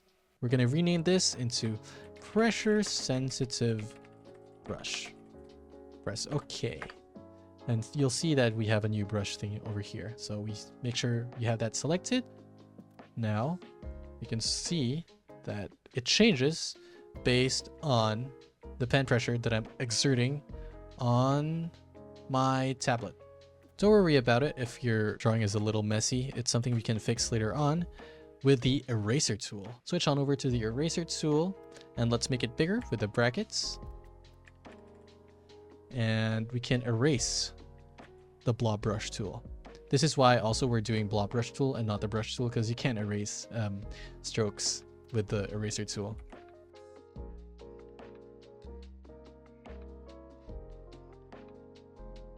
Okay, I think we have the rough line art for the Chow's head complete. It's a little wonky, you'll see stuff like that. There's an easy fix for that. Let's select just the head of the Chow. We go to Object, Path, and then we select Simplify. And then we can make it so we have less points to work with, which smoothens out all the imperfections of the Chow's head. Next up, we're going to do the base colors of the Chow's head. First off, we're going to do the circle orb thing at the top of the Chow's head. With the selection tool, you can see that it's actually still a stroke and not a shape like this one, because you can see that there's a line in the middle of it. So actually, we need to turn this into a shape, just like the one below it. With this selected, go to Object, Expand, and then make sure Fill and Stroke is selected. Press OK. And yeah, it turns it into a shape. Now that we have this whole thing turned into a shape, we're going to select the whole thing, and then we're going to select the Paint Bucket tool. Now this works basically like a Paint Bucket tool on other art programs. So if you click here, it'll fill that up and stuff like that. Obviously, this is not the color that we want, so we're going to change that. Select a yellow color, and then click on that. The base of the Chow's head will be a light blue. Okay, now we've got the base color and the line art of the Chow's head. What we're going to do next is actually select everything and go to Object, Expand, OK, just so this time we can manipulate the shapes once again. Earlier when we were doing the bucket tool, it turned the shapes into a live paint group. Don't think about it too much, but just trust me, go to Object, Expand. So now we can like edit the shapes once again individually. Next up, what we're going to do is slice up the rim lights out of these shapes. Click on None for both our stroke and fill, and we're going to switch on over to the pen tool. So first we're going to make a point here, we're going to make a second point here, and then we're going to switch on over to the curvature tool so we can drag this shape like so. Now that we have this stroke, we're going to press Escape so it doesn't do the squiggly. Now that we have this invisible stroke on top of the orb, we're going to switch on over to the direct selection tool, hold down Shift, and then click on this orb. So now you have both the stroke and the shape selected. We're going to go to Window, Pathfinder, which is this thing over here. We're going to select Divide. And this should slice the shape into two pieces. Now with the direct selection tool, we can, move them around. We're going to select this thing, which will be a rim light, and change it into white.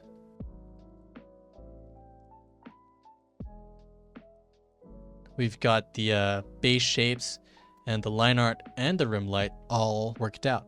So now we're gonna actually make two extra layers: line art, rim light, and base color.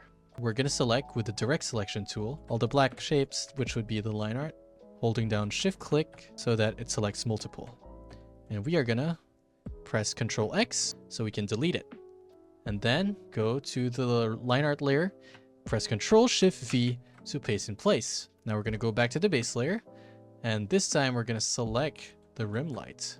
So select that, that with the selection tool, this, and this. Make sure to hold down Shift so you can select several, and then Control X, go to the rim light layer, Control Shift V to paste it. And now we have all of these in separate layers. Next, what we're gonna do is go to File, Export, Export As. Then, we can save as file type PSD. You can rename it to whatever you want, Chow. Press Export, and then keep it in a high PPI, maybe 600 is good. Press OK. Then it's gonna make a Photoshop file. Alright, so we've switched on over to Photoshop. This is what the file looks like in Photoshop. Basically, it's pretty straightforward from here on out if you know how to use Photoshop. And basically, what we're gonna do is just paint over it.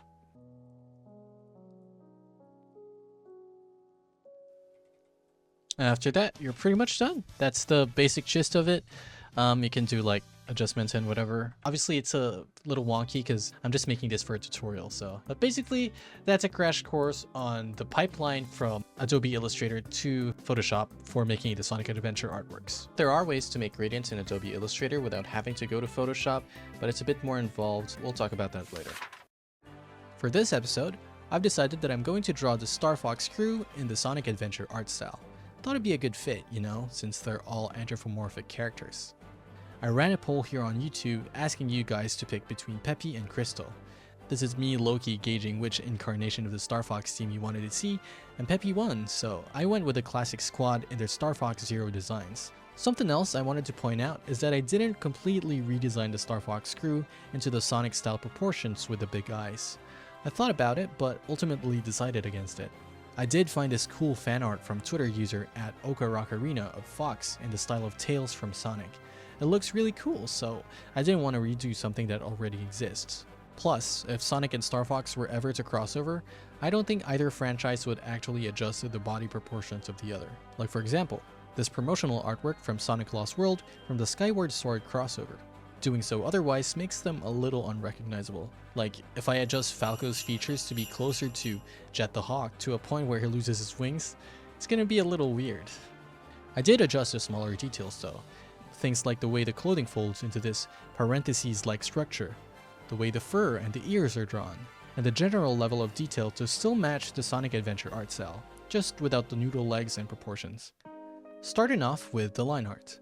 I used our custom pressure-sensitive blob brush tool to draw his line art. I had the official Sonic artworks on a second screen to serve as my reference for the width of the line art. You don't really need to worry about it being too neat, like I am in this speed paint, because later on I realized you could just clean it up with Object Path Simplify.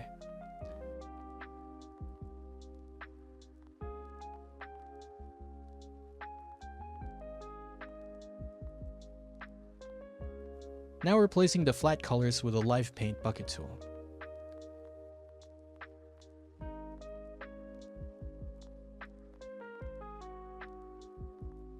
For this part, I'm carving out the highlights using the pen tool and Pathfinder. I initially made them purple so I'd remember to change them, but thought it looked weird later on.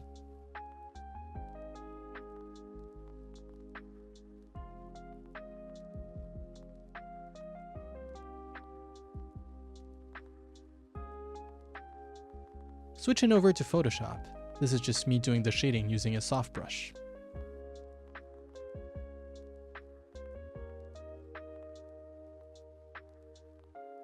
And this is how Fox turned out. I think it turned out great, but I want to show you an alternative way to do the shading without switching over to a different program. I'm going to teach you all about the Mesh tool. This tool allows you to place gradients on any part of a shape, but every time you add a point, it adds grid lines onto the shape. This is best used on simpler shapes like squares and circles, and you're really able to get in there and define the shading of objects with it to a realistic extent. But it's a little finicky to use overall and gets really fucked up when used with complex shapes. I suggest you start clicking from the edge of the shape first so you can slice them into manageable areas. Then you can click on the slices to make the grids. Switch over to the direct selection tool and click on the points made in the mesh, and you can adjust the color of the gradients one by one. I suggest you keep the number of grids to a minimum so you don't have to click and adjust too many points. Back to Star Fox, I have Slippy's line art and base color prepared here. Let's start with slicing out the rim light from the base colors, like we did earlier with Fox. And this is just me using various gradient vector techniques to achieve the look we're looking for.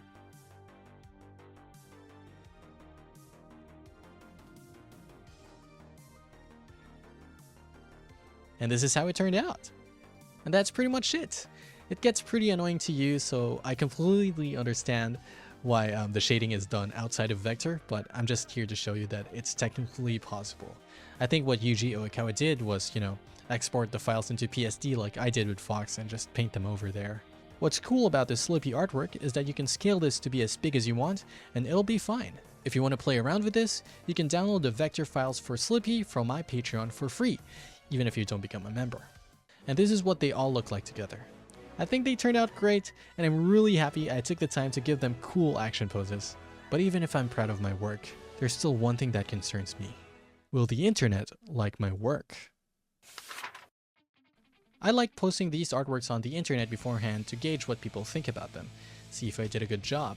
In the creative process, this is how I get second eyes on my work and get feedback from them, and see if people catch anything wrong with them. I posted Fox on Twitter to see how people would like him, and it seemed like they really enjoyed it. It got 3K likes, so I would consider that a success. One user pointed out that I should have used the Star Fox adventure outfits for them, and in hindsight, they're right. It would have been funnier if I did that. Oh well, can't change it now. If you like my work and you're interested in downloading the project files for the rest of the Star Fox crew, as well as all of my previous render breakdowns, they're available on my Patreon's lowest tier, which is $2. I've also enabled a 7-day free trial for them, so technically you can hop in and out and grab the files for free if you really wanted to, but I'd appreciate the support. If you want to support the channel without spending any money, then you know what to do. Leave a comment, like, and subscribe, all the things that would boost the video's maximum engagement algorithm thingies. But other than that, yeah, thank you so much for watching. Thanks to this one patron, and thank you for sticking around. I plan to upload videos monthly going forward. In fact, the next video will be on the 24th. You don't have to wait very long. And yeah, I'm really excited for it. It's a really special episode. And yeah, I feel like YouTube's been nice to the channel for the past couple of weeks. A lot of new people, so thank you. Hello. I hope I can ride this wave of good fortune for as long as possible. And yeah, I don't know. I'm just really happy to finally see a path forward for the first time in a long time. Thank you so much. And yeah, leave a comment down below which video game art style you want to see me do next. Other than that, that's gonna be it. Thank you. See you on the next one. Bye bye. The Sonic episode was the first episode to ever have a sponsor on the video. It's the first sponsored video ever on the channel, period. So, I do have an affinity for it. I'm sorry for shilling, by the way, but I am just excited by the prospect of like, oh, my videos are in good quality enough that like companies want to reach out and like pay to have their ads on it, I know like everybody hates ads and stuff like that, so I completely understand if this is something that irks you. So like I wouldn't blame you if you use like an ad blocker or a sponsor skipper even. So like that's completely fair. Use your PC how you want to use it. Seal of approval. I feel like this video is a milestone for me personally. Next up is a very special episode to me because it's a special episode. You'll see why. We've got the Club Penguin episode queued up. Let's go and waddle to it. Club Penguin is such a relic of a specific time on the internet, before mobile games dominated the market and flash games occupied its space. It was a staple of kid-friendly internet hangout spots, an MMO where little dudes like myself back in 2007, when I first played, could waddle around and meet new friends. Despite shutting its servers down in 2017, Club Penguin's impact on culture still lingers on the internet in various ways. Today, we'll be taking a look back on Club Penguin's art style progression over the 12 years of its existence. Joining us here today are artists from Club Penguin, Chris Hendricks and Ryan Olsen. Welcome back. to Render Breakdown.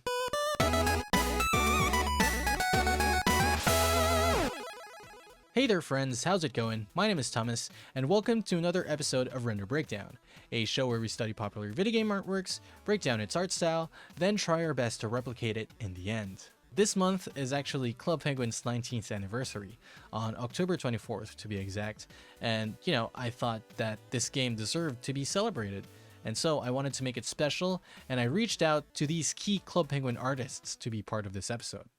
My name is Chris Hendricks. I have been in the video games industry since 2005, with my first game actually being Club Penguin. I was an artist, an illustrator, an animator. I animated the little penguin that walked around. I created the Puffle, the little pets that that the penguins had.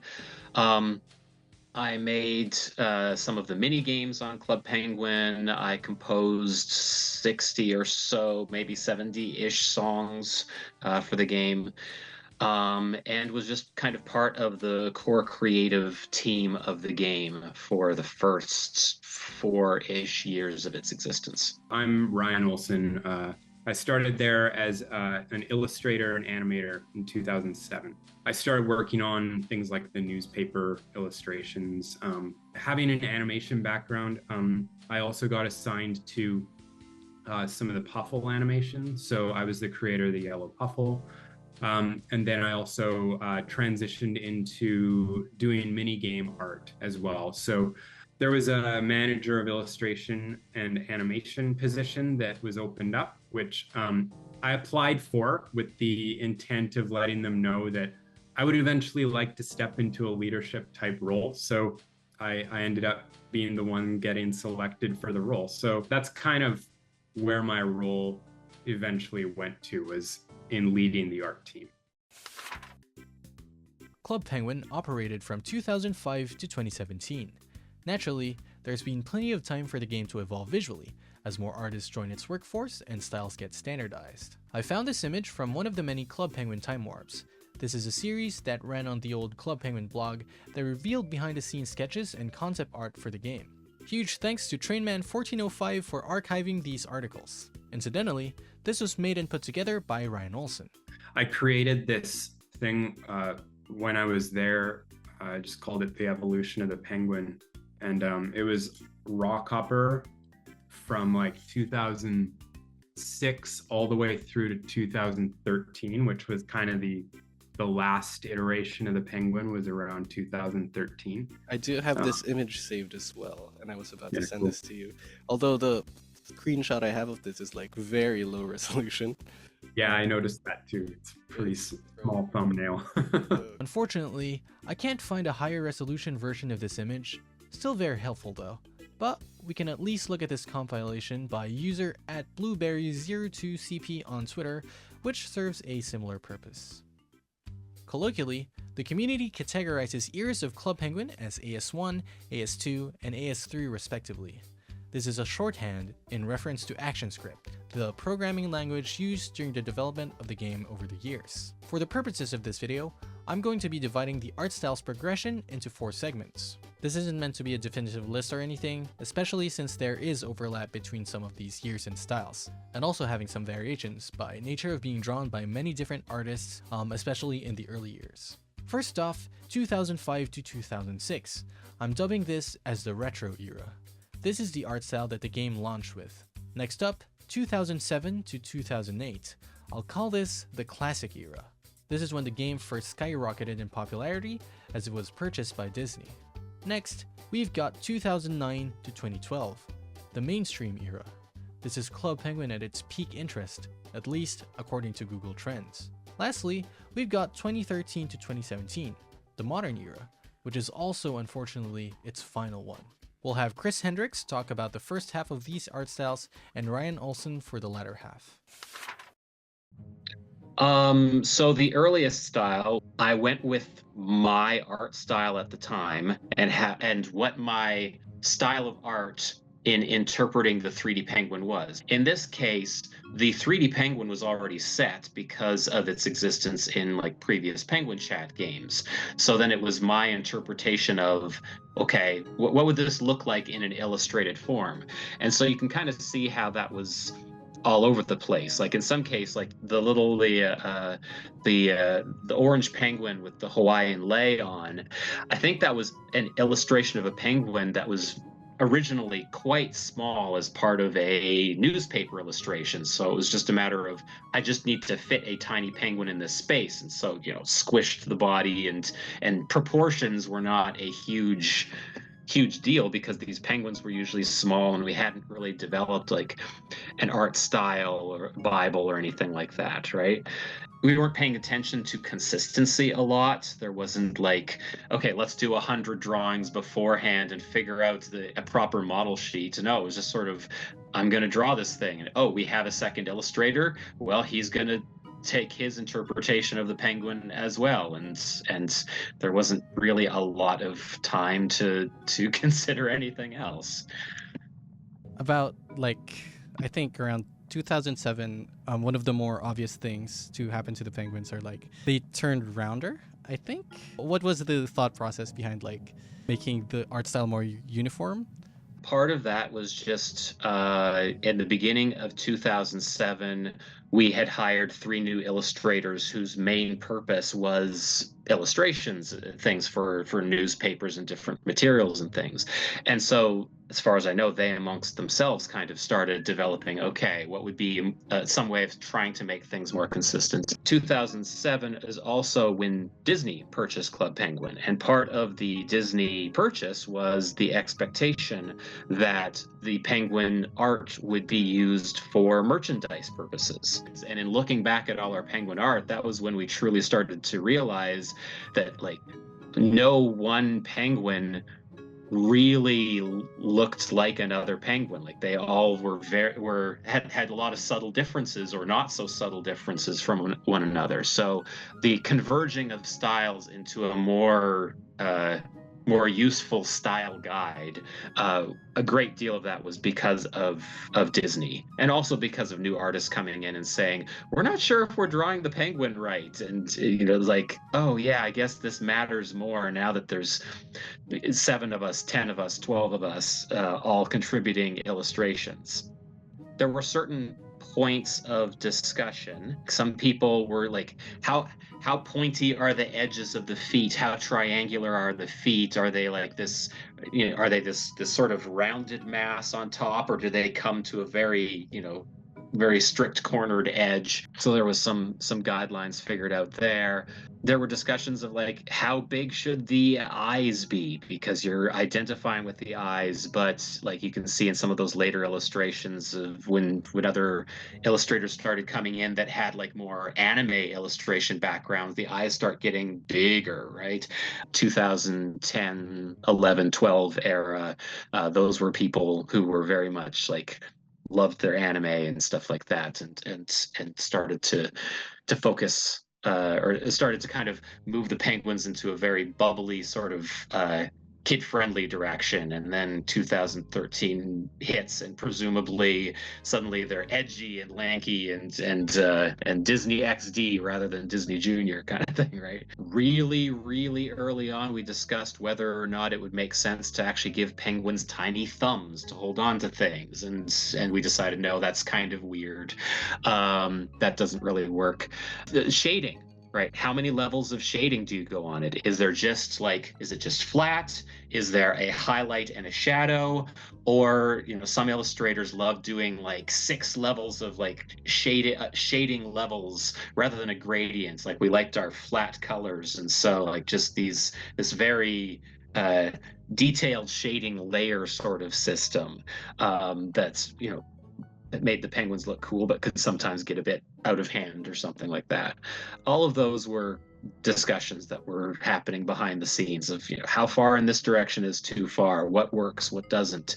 There were certain angles that just the foreshortening on a penguin arm, because a penguin arm is such a simple shape that if a penguin was pointing at you, how does that work? right? Foreshortening is bad enough when it's a hand with fingers, right? This looks completely bizarre on a webcam, but you know it's real. When it's an illustration and it's just a penguin pointed like flipper thing, right? Like it doesn't work. So there were just certain illustrated angles that were very tough to work with a penguin design. So I started, as I said, 2007. We were all basing our illustrations on Chris's initial player card drawing, essentially. But it was an egg shape. It was really hard to like pose the character into dynamic poses and stuff like that. So we decided we needed to sort of elongate the body a little bit in order for us to be able to bend it. So the head sort of started to rise up from the body. So it eventually became like two balls that you would draw, like a small one for the head and a bigger one for the body. And then you could like kind of connect those two things with a couple lines, and then you could eventually get like the penguin into some more bendy like poses. It was a little bit easier to work with in that way. The feet really didn't change too much over time. If anything, they got bigger. But they always sort of retained that nacho-like appearance with some thickness. They were kind of like 2 blocks of cheese is sort of how we thought of them. The arms eventually got a little bit more dimensionality to them because we needed them to be able to interact with props. So we needed to like be able to fake a hand every now and again. And we didn't want them to like wrap around it like a tentacle would. We wanted to have like some actual structure like a human might have in their arms. So we had kind of the 3 bends, one at the wrist, one at the elbow. The render style, it sort of just got more dimensionality over time. Initially, when I joined, there would be like the base color, the shadows, and then a highlight. And eventually, as time went on, those number of shading steps would start to increase.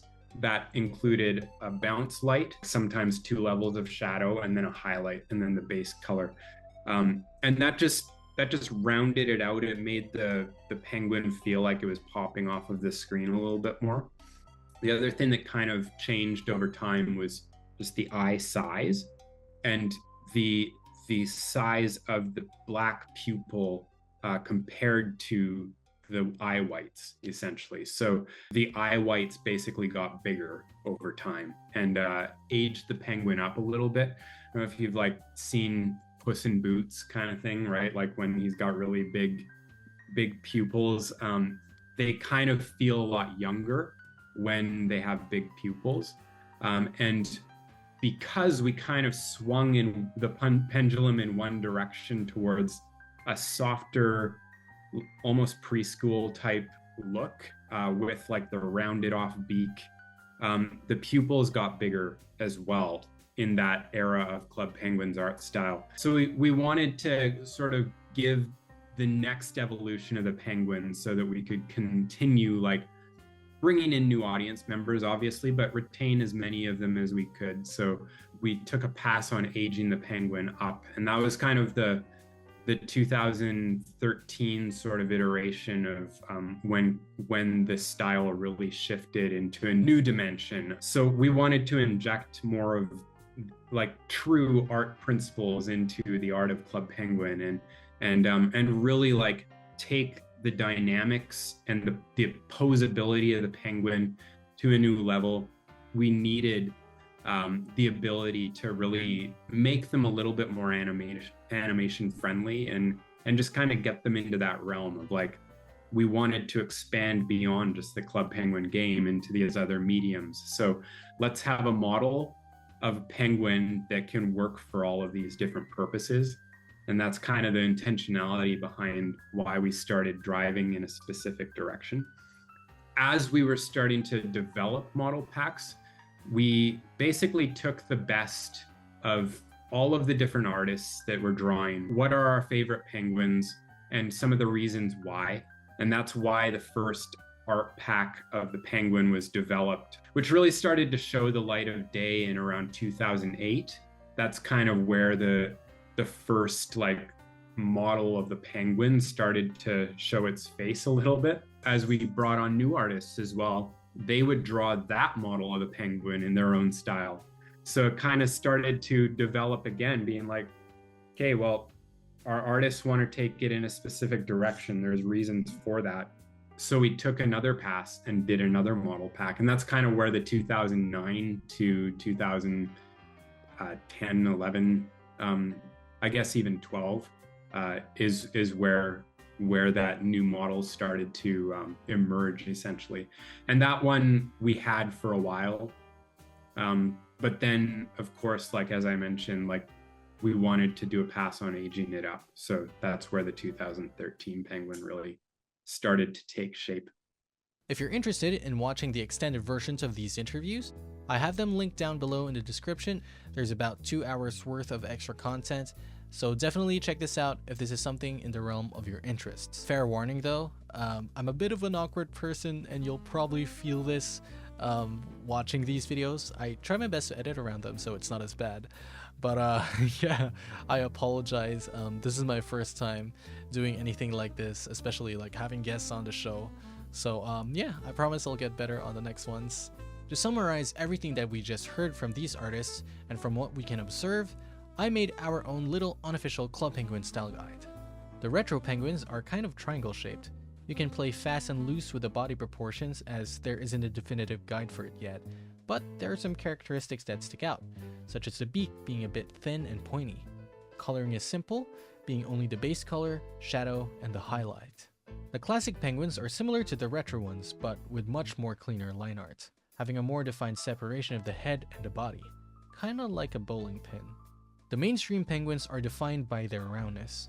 This is when the art style shifted into something more toddler-like, with the bigger pupils and the rounded beaks. Sometimes you'll see more than just one level of shading on the artworks. And lastly, the modern penguins are taller and slimmer. The pupils have shrunken back down, giving the penguins an aged-up preteen look. The shading is much more complex, sometimes having 5 or 6 levels of it, sometimes even incorporating gradients into the mix. The way the beak is drawn is noticeably different, with it being longer and pointed upwards, having a clear separation between the mouth and the beak itself. You can download this style guide on my Patreon for free, even if you don't become a member. Because Club Penguin is a Flash game, naturally, the artwork is done in Macromedia Flash, also known as Adobe Flash, but these days known as Adobe Animate. To keep things simple, I'm just going to refer to it as Flash. Flash is a piece of software that is both an art program but also a platform, which means you can make animations and games on it. Flash is also vector-based, which means you can scale up the artworks infinitely without getting pixelated. For context, vector artworks are created using points and lines and shapes, as opposed to raster artworks, which are drawn with pixels. I talked more about vector art in the previous episode, Sonic Adventure, so you should check that out if you're interested. Let's talk about the programs we'll be using for this episode. From what I understand, these illustrations were made in Adobe Flash at the time? The primary way of illustrating in Penguin, at least until 2009, I'd say, was directly in Adobe Flash. There were some illustrators that started coming on board who were more familiar with Adobe Illustrator and came from that background because of, say, storybook illustrations or things like that. Because while Flash was great for online content, it wasn't necessarily great for creating art for printed media. And so when you had illustrators coming in who were more like familiar with printed media, they started to also say, you know, let's start working in Illustrator more. And so there was a gradual shift. Did you ever shift out of Vector, or was it like, you know? Not really. Flash was really the tool of choice all the way through up until, I would say, like Club Penguin Island was when we really started to shift out and start using more Illustrator, more Photoshop. Eventually, we did incorporate Illustrator a little bit, just because we could find the line art in Illustrator is a little bit nicer, because you can get a nice tapered look fairly quickly with just some quick brush strokes, but we would still bring those lines from Illustrator over into Flash and then just break them apart, turn them black, and then start doing our color fills and stuff like that in Flash. So we still did most all of the colors and shading all in Flash. And that would be the final product. So it was a vector illustration in the end. Rarely would we ever see like a penguin that wasn't vector. If you don't have access to these, here are some free alternatives. Unfortunately, there is no good alternative to Flash, as it's pretty unique in what it does, but if you don't really care about fidelity or saving these as SWF files, then technically you can just do all of this in Inkscape, because at the end of the day, this is still just vector art anyway. This is the part of the video where we attempt to replicate the art style of the game we're discussing. However, this time there's a twist. At the end of the video, we'll have our guest artists judge the results. This is honestly pretty terrifying, but we'll persist. I've decided that I will be making 4 different postcards to represent each of the art styles. Let's start off with a retro era postcard. My concept for this is simple. I wanted to celebrate one of those fake holidays, something inconsequential. Most of the real holidays already have their own postcards, so I settled on Grilled Cheese Day. Seemed like a cute thing. Moving on to Adobe Animate. I used a brush tool to draw the line art. I initially had this stabilizer to a low value because I wanted the imperfection to shine through, but I eventually just made it 100. Next up, we're doing the colors. I picked the colors off of the existing official Club Penguin artwork. Same goes for the background. For the shadows, we're keeping it simple, just one level of shading. Using the brush tool, I changed the setting to Paint Inside so I wouldn't go over the line art. Then, I would use the bucket tool to fill the shadows in. With the retro postcard out of the way, let's move on to the next one. For our classic postcard, I've decided to make a birthday greeting one. It's the game's 19th birthday.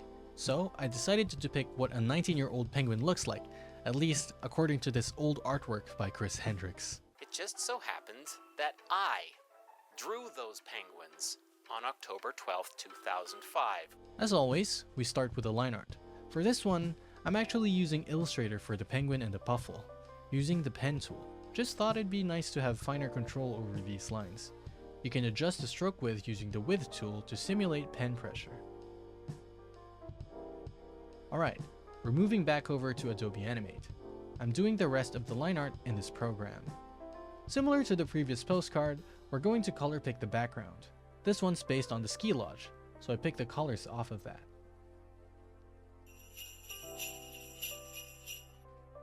Alright, the mainstream era. I wanted to make something that evoked the feeling of meeting a friend after a long time of not seeing them, which I can imagine is a common sentiment for the old player base. I've started giving the penguins some articles of clothing. I think at this point, clothing was much more common. In hindsight, I probably should have given one of them a wig, but oh well.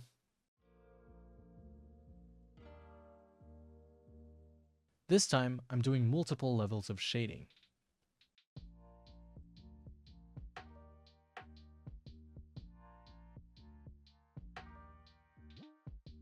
Lastly, the modern era. At this point in time, postcards weren't as common. In light of this, I decided to make a postcard about a location in Club Penguin that doesn't have its own Let's Hang Out postcard yet. So I picked a skate park. Simple concept, just a dude skateboarding with this black puffle. Thanks to the new penguin proportions, we can pose them much more effectively. I made sure the outfits are something you can actually get in-game. I used this player card generator from Club Penguin Mountains, link in the description. As always, we do the coloring in Adobe Animate. We've got various levels of shading, especially on the shirt. We also use gradients for the first time, here on the skateboard. And here are all of our postcards together. Now that we've got them sorted out, it's time to be judged for our crimes. Oh no.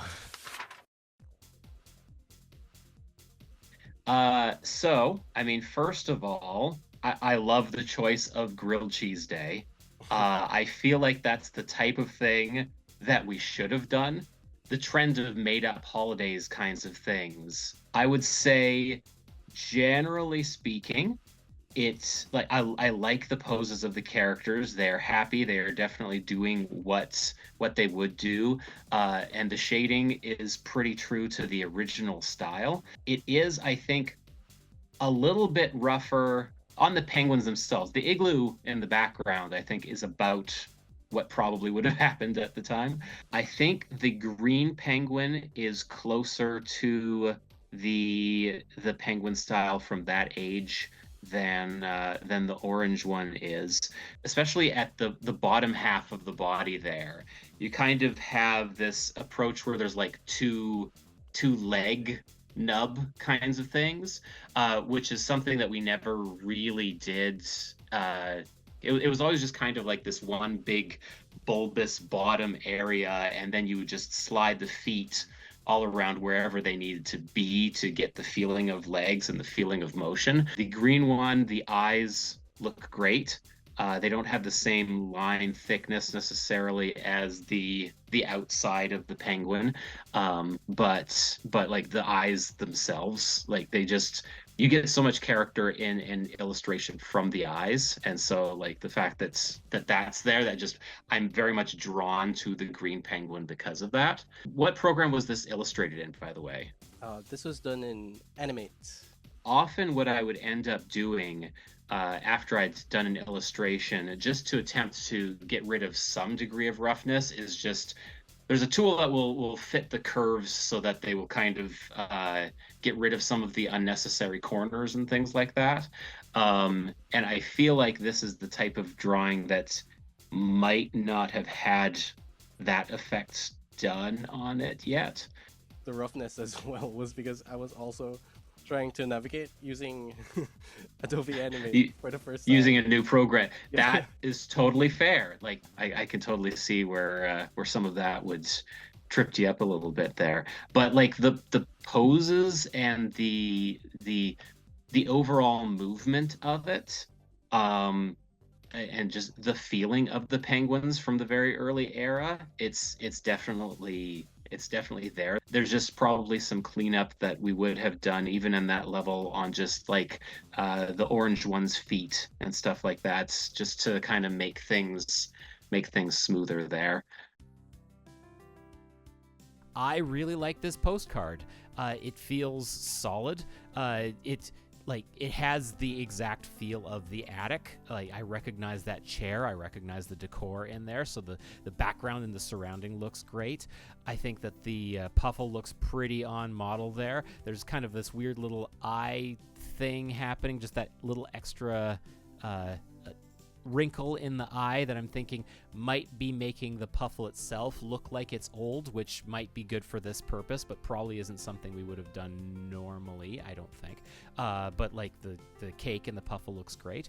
And the penguin itself looks a bit more modern than my decrepit, rough 18 and up penguin from back then, but I like it a lot. I think the only thing that really strikes me at it as a bit odd is that you kind of have like this back hump area, but then the arm of the shoulder area sort of comes out from it in a bit of an awkward way. If it was me, I think I would have just made the penguin a little bit more hunched over, but made the bump that appears to be part of its back just more of like its shoulder kind of up in the back. So just get more of that hunch into it while it's in the chair. Just kind of make the position of the penguin a little bit more extreme, a little bit more pushed. But other than that, solid postcard. I like it. I think overall, you've like kind of really got the style. The penguins feel on model. I like how you've varied the line width in here, where it's like a thinner line style on the interiors and like a thicker one on the exteriors. First thing that kind of jumps out is you might want to like look at elongating this beak just a little bit, that it's not quite so rounded and a little bit more oval, maybe a little longer. Could maybe bring this smile line just up a little bit, and then having just a little bit more of like a jaw jut. I would almost like keep a little bit like of that thicker line just on the exterior of the bracelet here. I'd avoid tangenting this pupil too much, like probably just bring that eye line just out a little bit. I like the eye direction that you've got pushed here. It's feeling nice. From a shading perspective, I think your light sources feeling like they're coming from this side, right? Yeah. So I think that's all working nicely. Maybe this guy's foot should be just a little bit higher. Model wise on the feet, they're feeling pretty good. I think shadow wise, the perspective feels a little bit like it varies a little bit. Like I was trying to go for like it's like a 1 point perspective, like coming from. Okay. I feel like the slope works okay. I would just kind of make it a little bit more like this though. So probably raising up that horizon line just a little bit so that we can kind of get this ground plane kind of feeling like it's a little bit more on level. Typically what we would do in Club Penguin is like we'd have the horizon and then we'd have like kind of these clouds on the exterior sides. What that does is kind of draws your eye in and it sort of frames the action that's going on. So like I would use those clouds like kind of a little bit like this. Probably even like raise up this ski hill just a little bit more. The perspective in earlier days was a little bit wonkier. It got a little bit more correct kind of as we moved through the years, as like our artists got a little bit better. But honestly, like I think you came really close to getting this to the degree where it would probably pass in the early like 2010 to 2011 sort of time frame. I think like really it's just minor things. I think overall, yeah, you really kind of came in swinging nicely here. Feeling good. The main thing that maybe I would try is bringing the half pipe a little bit more out from the penguin, maybe. But I think the rest of the background is working pretty nicely because like the color of his sweater and the color of the snow is fairly similar. If we wanted to push this back a little bit, you might be able to darken the snow just a little bit so we get him popping out a little bit. But I think as far as model goes, he's feeling pretty good. I would probably drop his toque down just a little bit. I feel like his upper portion of his head is just getting a little bit big. I think you got the overall like shape of the beak. It's maybe getting a little bit sharp on the front. Probably just round this bit out just a little bit. I think like you got this scoop up nicely, but yeah, it's more about just rounding that a little bit out and maybe round out this back bit too. Expression's looking really good. He's got a lot of attitude. Line style wise, I would probably thicken up the kind of exterior line again of the penguin. Rendering is feeling really good though. I feel like there's a nice strong light source coming in from behind. You've got the bounce light that's feeling nice. Could maybe add one to his shoe as well. Probably put it on his wheels just a little bit as well. I think you've done this one justice. It's feeling good. It feels like it would be something that one of our illustrators would have drawn. So kudos. Afterwards, I made the adjustments off screen based on feedback, and this is what we ended up with. I'm genuinely so happy to have people who worked on Club Penguin take a look at my work and give their judgments. Club Penguin is one of the first games I've ever played in my life. And I remember being in 3rd grade and, just drawing penguins all the time with my friends and making comics and all things like that. So it's really nice to have this full circle moment for me, to have them on my show. Especially, these are people who inspired my art style, especially when I was very young. So it's a great feeling. Do you have a message for Club Penguin fans in 2024? All right, Club Penguin fans in 2024. Here's the deal. Most of you are now in your late teens or early 20s. What I want you to do, what I always want you to do, is take the best of what you learned about Club Penguin and about socializing with others. Take the best of those experiences and bring that to the real world in how you interact with actual humans. Because Club Penguin was by no means perfect, but from what I have heard from appreciative fans in the past, it was at least a place where friendliness and courtesy and just, you know, love of others was expected. And the world is kind of in short supply of that right now, especially since there are so many people that are trying to get you to be angry at one another. So whenever you can, please try and be patient with one another and take that into the real world. And if you are starting to, you know, have families and have kids, you know, teach them the same kinds of things. And if you really need to, just internally imagine you're throwing a snowball at somebody that you didn't like that day. But in general, just try to show that kindness to others. First of all, thank you. Thank you for the support that you had for the game and for the community that you were a part of. It really did change the world, in my opinion.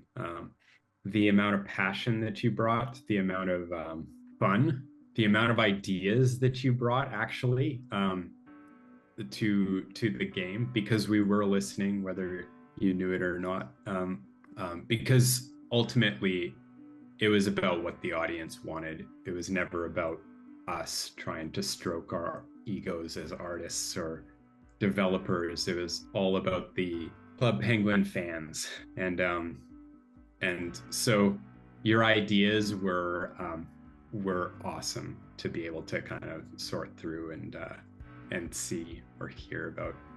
Like I already said, passion, but the passion that the audience had for the game and how they used the game to kind of almost discover themselves in a way, of like who they are and who they wanted to be. They were able to try that out on Club Penguin in a way, right? Where you could go on to Club Penguin and be who you wanted to be, and you didn't have to hide behind a facade or whatever. Like you could truly be you on Club Penguin, and that was a beautiful thing to see.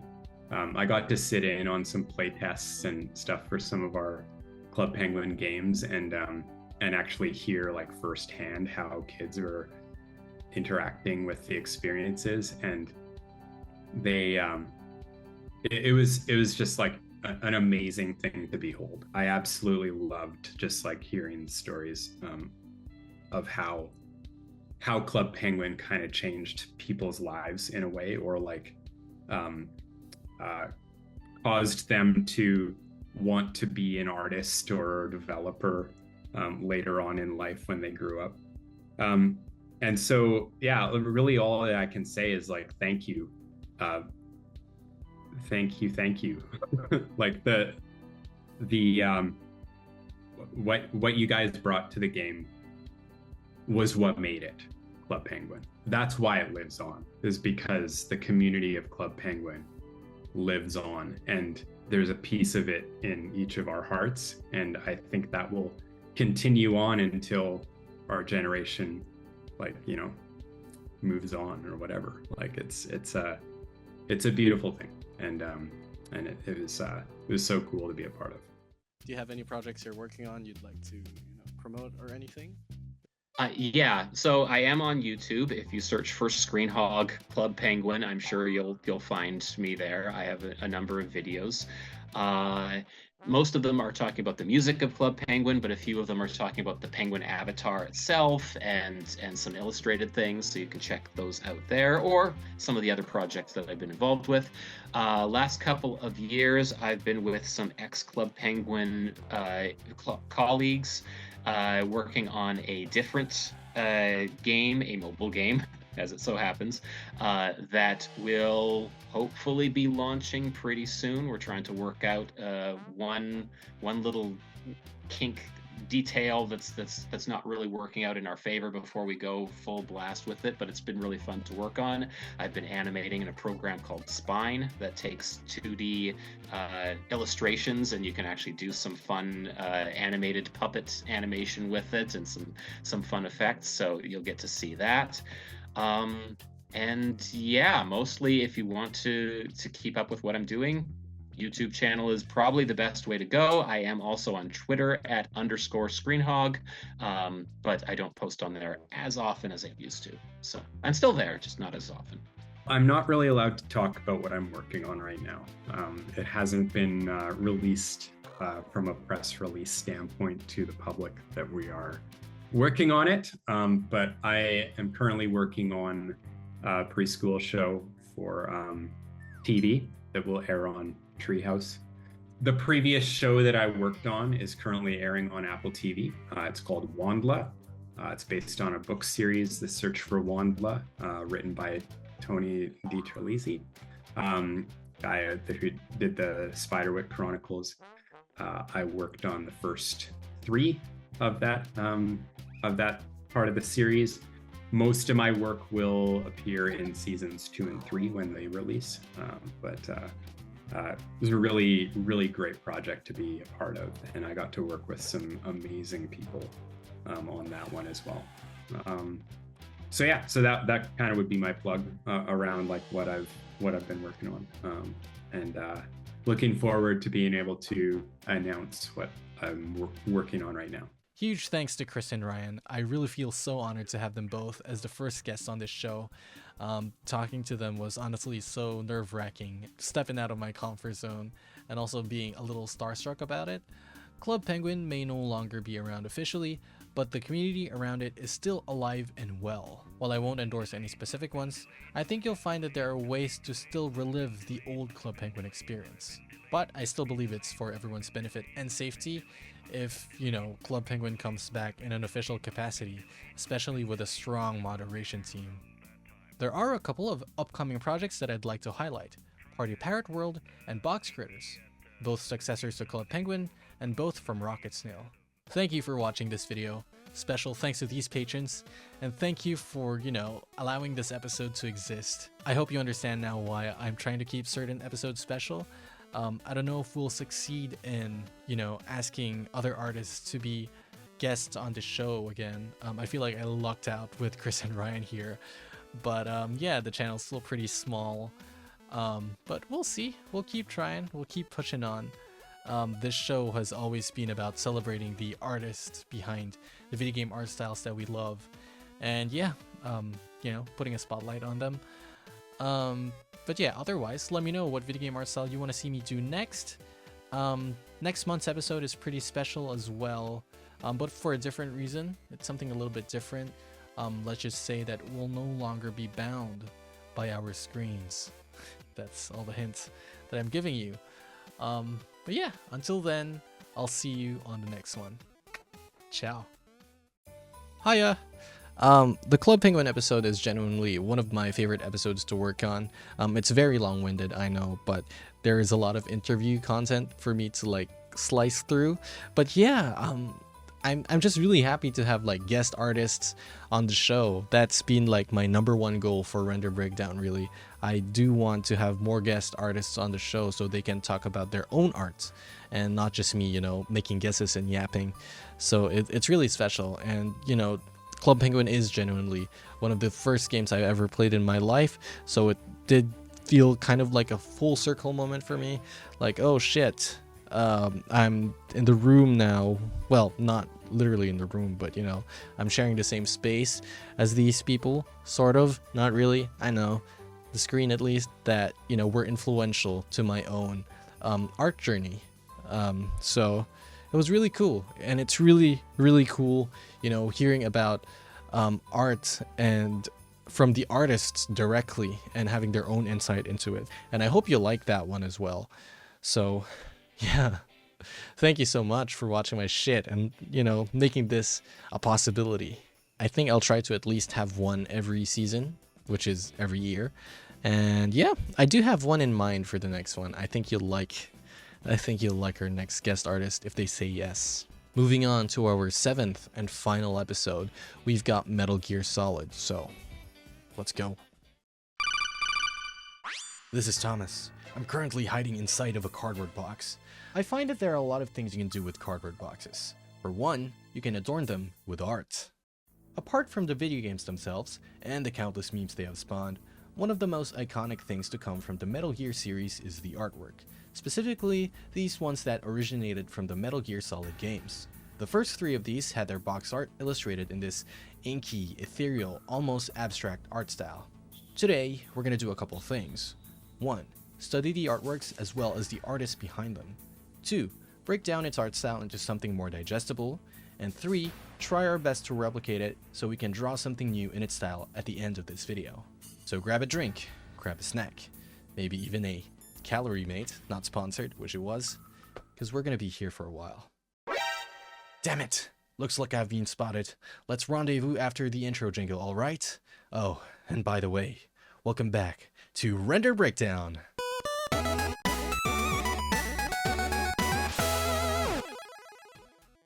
Whew. Glad I managed to sneak past the guards and make it back to the studio. Wouldn't want to do the entire episode doing that one bit. This episode was requested by a bunch of you. I also ran a poll to see which video game art style you wanted to see, and this was the winner. Don't worry about your picks not winning the polls. Everything I've ever put in there will be an episode eventually. You know, it's just a matter of picking out timing and the priorities of it. Anyways, with all that sorted out, let's jump right into things and talk about some important background context. These box art and promotional artworks were made by the artist Yoji Shinkawa. Shinkawa's background comes from working with a lot of traditional mediums such as oil paints, having majored in Western painting at the Kyoto Seika University. In a 1988 interview with the Japanese magazine The PlayStation, also known as Zapude, translations provided by Shmupulations, a conversation went as follows. Quote, "It sounds like you enjoy experimenting with different styles too." Yeah, finished, perfect drawings. I mean, they have their place and all, but I don't find much enjoyment in them. I actually like things that look a little rougher and finished or flawed in some way. To be perfectly honest, I can't say my drawings on the table here are really good. There's an unskilled rough quality to them. See? I told you he was weird. The designs are all unified by your brushwork, Shinkawa. The thing about brushwork is, the lines aren't ever really perfect. It's different from pencil and pen in that way. When you paint with brushes, you always get some degree of unexpected lines from what you wanted to draw, but that's also part of what makes it cool. Beyond making concept art and promotional artwork, Shinkawa has also had direct influence on the game itself. He was responsible for the existence of the cyborg ninja, originally something that was never planned to be in Metal Gear Solid. Kojima liked his design so much that it was retroactively incorporated into the story. Other examples included Psycho Mantis' gas mask and even some of the map's layout. Kojima and Shinkawa working closely together really helped expand the vision of these games into a whole new level, defining what we now recognize as the Metal Gear franchise's visual identity. I've never actually tried one of these before, so let's see how it goes. Okay, little biscuits. Cheers.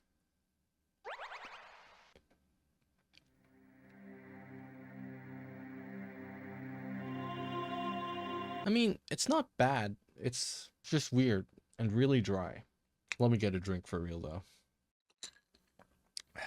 That's good. Today, we're doing something a little bit different because we're going to be making art traditionally on paper with pen and ink. Huge disclaimer, I'm not definitively saying that my analysis is correct. Everything I'm saying in this video is limited to things I have access to. You know, interviews, video footage, my own experiences with these mediums. I'm not a professional artist in the industry by any means. I'm just some dude who hyperfixates on things. I don't have access to Mr. Shinkawa himself, but you know, not for the lack of trying. I did send him an email, but obviously I didn't hear back from him. Not that I expected him to. But yeah, if you're an artist and you feel like there's information that needs correcting, then feel free to comment down below and maybe I'll pin your comment. And yeah, moving on. Let's start with discussing the medium. Luckily, there's a lot of interviews and video footage of Shinkawa out there where he discusses his tools. Primarily, Shinkawa makes use of brush pens. In these videos, you can see him using the Pentel Fude brush pen. He then likes to further define his illustrations with white-out liquid erasers. For these larger pieces, it's much harder to tell since there isn't any clear branding, but I will go out on a limb and say that similar to the brush pens, these are also some type of ink. This is because of the techniques he uses in this video. It reminds me a lot of Chinese ink wash paintings. You can also see how runny and drippy the paintings get. This wouldn't be the case if he was using paints like acrylic or oil. Similar to his smaller pieces, he likes to top it all off with some form of whiteout. On a different piece, I think he uses white acrylic paint instead. You can see how the thick white paint has left some brushstrokes on the corner here. Either way, my main takeaway from all this is that Shinkawa utilizes mixed media to accomplish his artwork, with the base illustrations being drawn with ink. Now, let's analyze the characteristics of the artworks themselves. Shinkawa's artwork in general is rough and sketchy. The line art part is pretty much non-existent. Instead, these artwork are defined through the shadows. When working in this style, you have to let go of thinking of details as lines. Think of them as shapes instead. You also don't have to go crazy with it. Simplify the details. The more abstract, the better. You can also see that there are parts of the paintings that are less opaque. We can achieve this by watering down our ink when painting. Despite all this roughness, his brushstrokes are controlled and confident. Shinkawa states the following in a Reddit AMA. Quote, "I think it's a good idea to write down the concept in words before starting to work on a painting. If you can't put something into words, you can't paint it. This is a quote from a famous car designer." End quote. While I can't find the exact quote he's referring to, I think this gives us a good insight into his thought process when making his art. Knowing where to place down shadows can be tricky. My suggestion would be to pick a single light source direction and think of the lighting as if these were overexposed photographs. This can help you decide which areas to block out. In terms of body proportions, they stay generally realistic, though heavily stylized. But I wouldn't say the same for the faces. I think that Shinkawa's work still has a bit of that anime look to them. You can see this in the way he draws eyes. This is especially evident with the way he draws women, but also with Raiden. And lastly, as previously stated, Shinkawa makes use of mixed media. This includes the digital art process, especially when it comes to coloring. While some of his older work does use markers, watercolors, and even charcoal pencils to do the shading, digital is definitely something he uses. Even some of these older artwork dating back to the original Metal Gear Solid wouldn't be possible without it. I'm 90% sure that this artwork is a digital collage, two separate traditional illustrations that are pieced together for the box art. These strokes wouldn't normally be possible unless you go out of your way to block out Raiden with something like tape. Plus, I think these textures on the shading were only added after the fact. Again, I could be wrong, but it really just seems this way to me. If we distill all of our observations into a material sphere, it would look something a bit like this. This art style can seem very intimidating, and it is, but in terms of the painting process itself, you can sit down and start painting and you can be done in 10 minutes. The hard part is getting comfortable enough to get to that point. I've never used brush pens before, so there was a bit of an adjustment period for me. I did a lot of sketches and paintings off camera just to get used to the feeling. You can sort of cheat this by making a very light pencil sketch before you start inking. This way you won't have to figure out stuff like proportions on the fly. Still, the less construction lines, the better. This kind of muscle memory is something that's built up over years of practice. Unfortunately, I only have a couple of weeks. True mastery of the medium takes time. This is how Shinkawa is so quick with working. Let's talk about our tools. Here are the materials I used in this video. Pentel Fure brush pen. Papermate correction pen, liquid paper. Rotring drawing ink. A wide flat brush I bought from Ace Hardware for less than $2. For paper, I'm using a 100 GSM sketch pad. If you're making one of the bigger paintings, I suggest that you use a canvas instead, like Shinkawa does. I'm just using my sketch pad because it's easier to store in my tiny ass room. And lastly, for my digital art stuff, I've honestly been using a Wacom Intuos for like the past decade, and I've never felt the need to upgrade to a screen tablet, but mostly because it's super expensive and I can't really afford that yet. You don't necessarily have to buy these materials exactly. I'm a huge believer of it's not the tools, it's the artists, but it does need to be inked to be, authentic looking. And if you ever decide to post your Shinkawa style artworks online, then maybe share it on our Discord. Yes, it exists. It's a small but humble community, and you can get feedback from all kinds of different people. So yeah, check it out, and I hope to see you there, because I'm trying to grow the server, because it's like 5 people who talk there, max. But yeah, so I've been playing Cyberpunk 2077 a lot. So yeah, my first idea was to make a portrait of V in Shinkawa's art style. The biggest challenge here for me is converting V's face into something more Shinkawa style. And by Shinkawa style, I do mean a little bit more anime, because I did try to draw V several times with like the realistic proportions, and it doesn't really look right. So yeah, you know, I tried to slim his features a little bit, and then I made his eyes like a little bit thinner and a little bit like wider. I took a picture of it, put it in Photoshop, and then colored it digitally, and then I posted it on Reddit.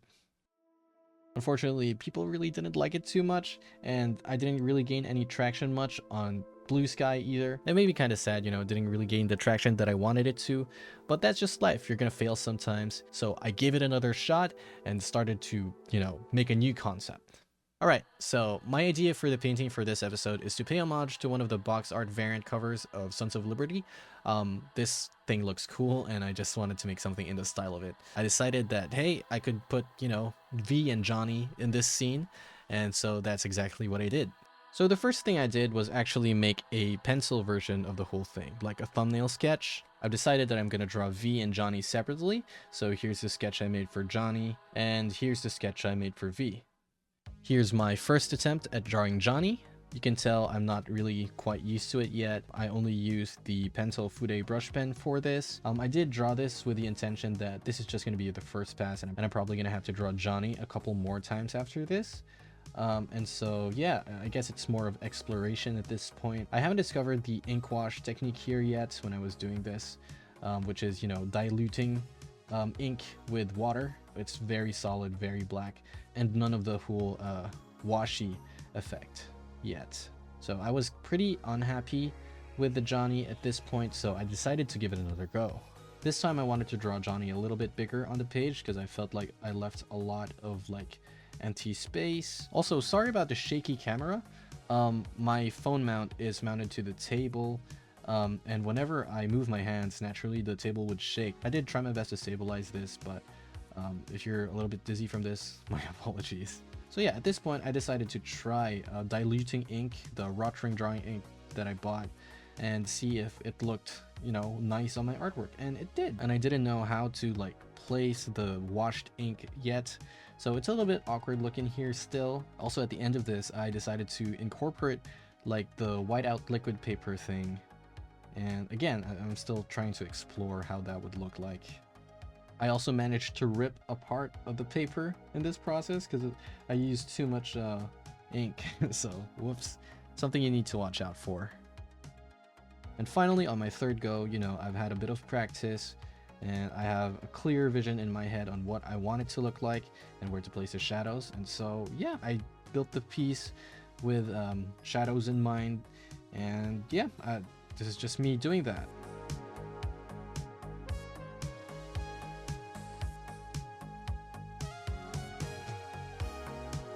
Okay, this is what Johnny looks like. I'm pretty happy with how it looks like. If I have any comments on my own work, I guess anatomy-wise could be a little bit better, especially on the eyes, but whatever, you know, I think it does its job. So yeah, this is what it ended up looking like. I'm really happy with how this turned out. But yeah, let's move on to V. So for this one, it's more of drawing in the style of like the smaller sketch variants of Shinkawa's art style, because the way he draws the bigger art pieces and the smaller ones are a little bit different. So yeah, I think this is good practice for it. Whenever he makes a smaller artwork, something I notice is that he likes dramatic lighting, especially around the eyes where you can barely see the pupils. So I did just that for V. I honestly didn't expect to finish this in one go. I thought I'd be drawing more V's after this one, but no, I was pleasantly surprised with how I did this one, and I was, you know, like genuinely satisfied with how it turned out. So I decided to just, you know, fuck it, we'll use this one. And this is what my V illustration looks like in real life. Alright, that's our base illustrations. I'm super proud to be able to draw something traditionally as well, you know. I'm not just a digital fiend. I can still draw on pen and paper, even though I don't do it as much. But the fight isn't over yet, because we still need to color these in. Unfortunately, I don't have a scanner. All I have is my phone, and I didn't want to make a purchase. Well, I do, but I just can't afford it. But yeah, so I took pictures with my phone and tried my best to clean it up with Photoshop. And you know what? You know, it's pretty decent, I think. A bit of finagling around, but you know, I got there at the end. So here's just a time lapse of what I did to color Johnny in. I couldn't decide on what accent color to pick at first, so I went with like blue and then green and then finally settled on red. But yeah, my rationale for it is that that's the color of the relic from Cyberpunk, you know, the shard where Johnny is kept. Similarly, I did the same thing with V. And finally, I put them all together, and this is how it turned out. I'm really proud of how it looks. I know it's not like super perfect to Shinkawa's art style, especially when you put the original and my artwork side to side. It's a little embarrassing, but you know, I learned something new. You know, I've never used brush pens before, and it was genuinely so refreshing to go back to like physical traditional media and draw something. And I'm just glad that I have something in me still, you know? But once again, the fight isn't over because I need to know what you think. And it finally got a lot of upvotes like I was hoping for. And you know, there's a lot of people who commented nice things. People requesting characters to be drawn. Maybe I'll get to them one day, but I'm pretty busy in real life, so we'll see about that. But yeah, I'm generally so happy to have people, you know, like my work, and I hope you like my work as well. So yeah, that's about it. I'm really glad I managed to turn things around and, you know, gain the attention that I wanted for these on Reddit. But yeah, you know, just a lesson that, you know, failing sometimes can lead to better things. Thank you so much for watching this video. If you want to download the project files for this, which is the base illustration plus the coloring on a different layer, then I will be posting it on my Patreon, which you can subscribe to for $2 a month, and you'll get access to everything. Technically for free, because I've enabled a 7-day free trial, so you can hop in, grab the files, and then hop out if you really wanted to. But you know, I always appreciate the support.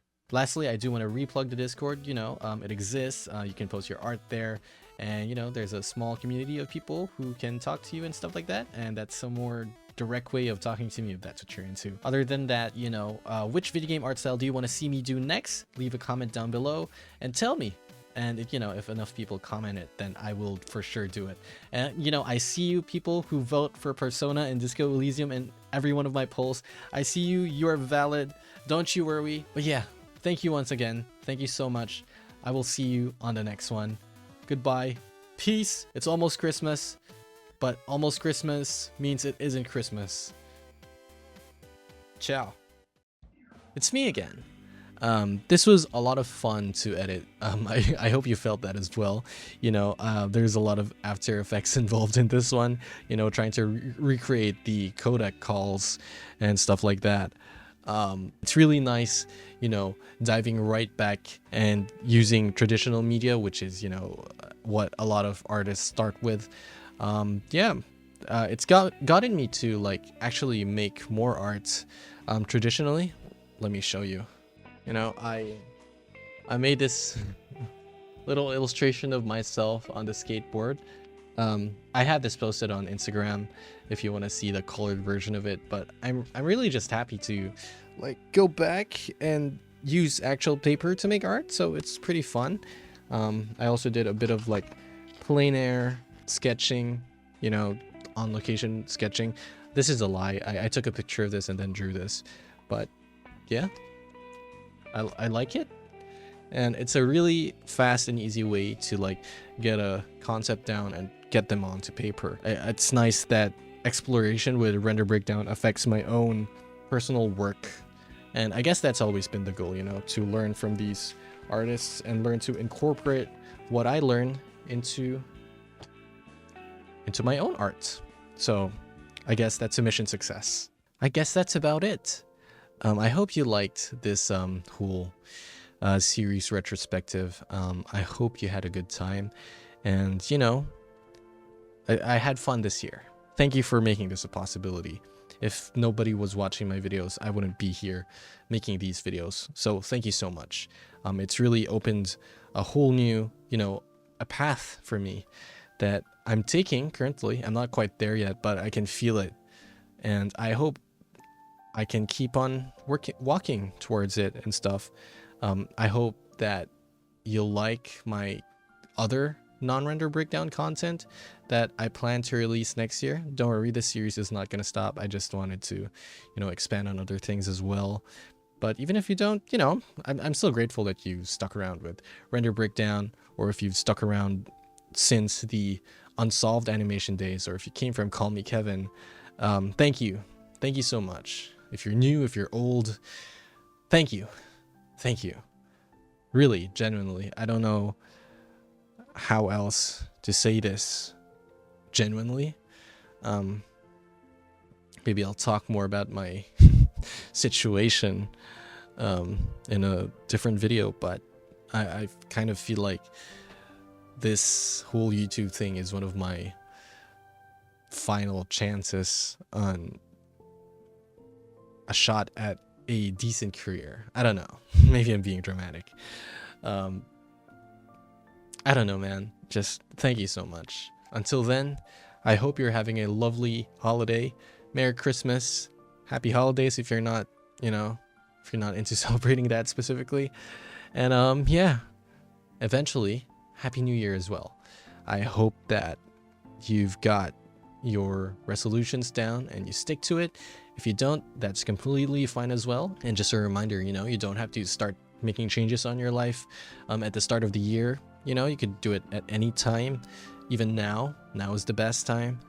If there's anything that you want to change in your life, you know, I don't know. But for me personally, I'd like to take learning guitar seriously, because I have a couple surprises for you next year in terms of music. I hope you don't think it's cringe, you know, that, you know, it's YouTuber to musician pipeline, but I swear I've been working on this shit before all of this blew up. So I hope you like my projects.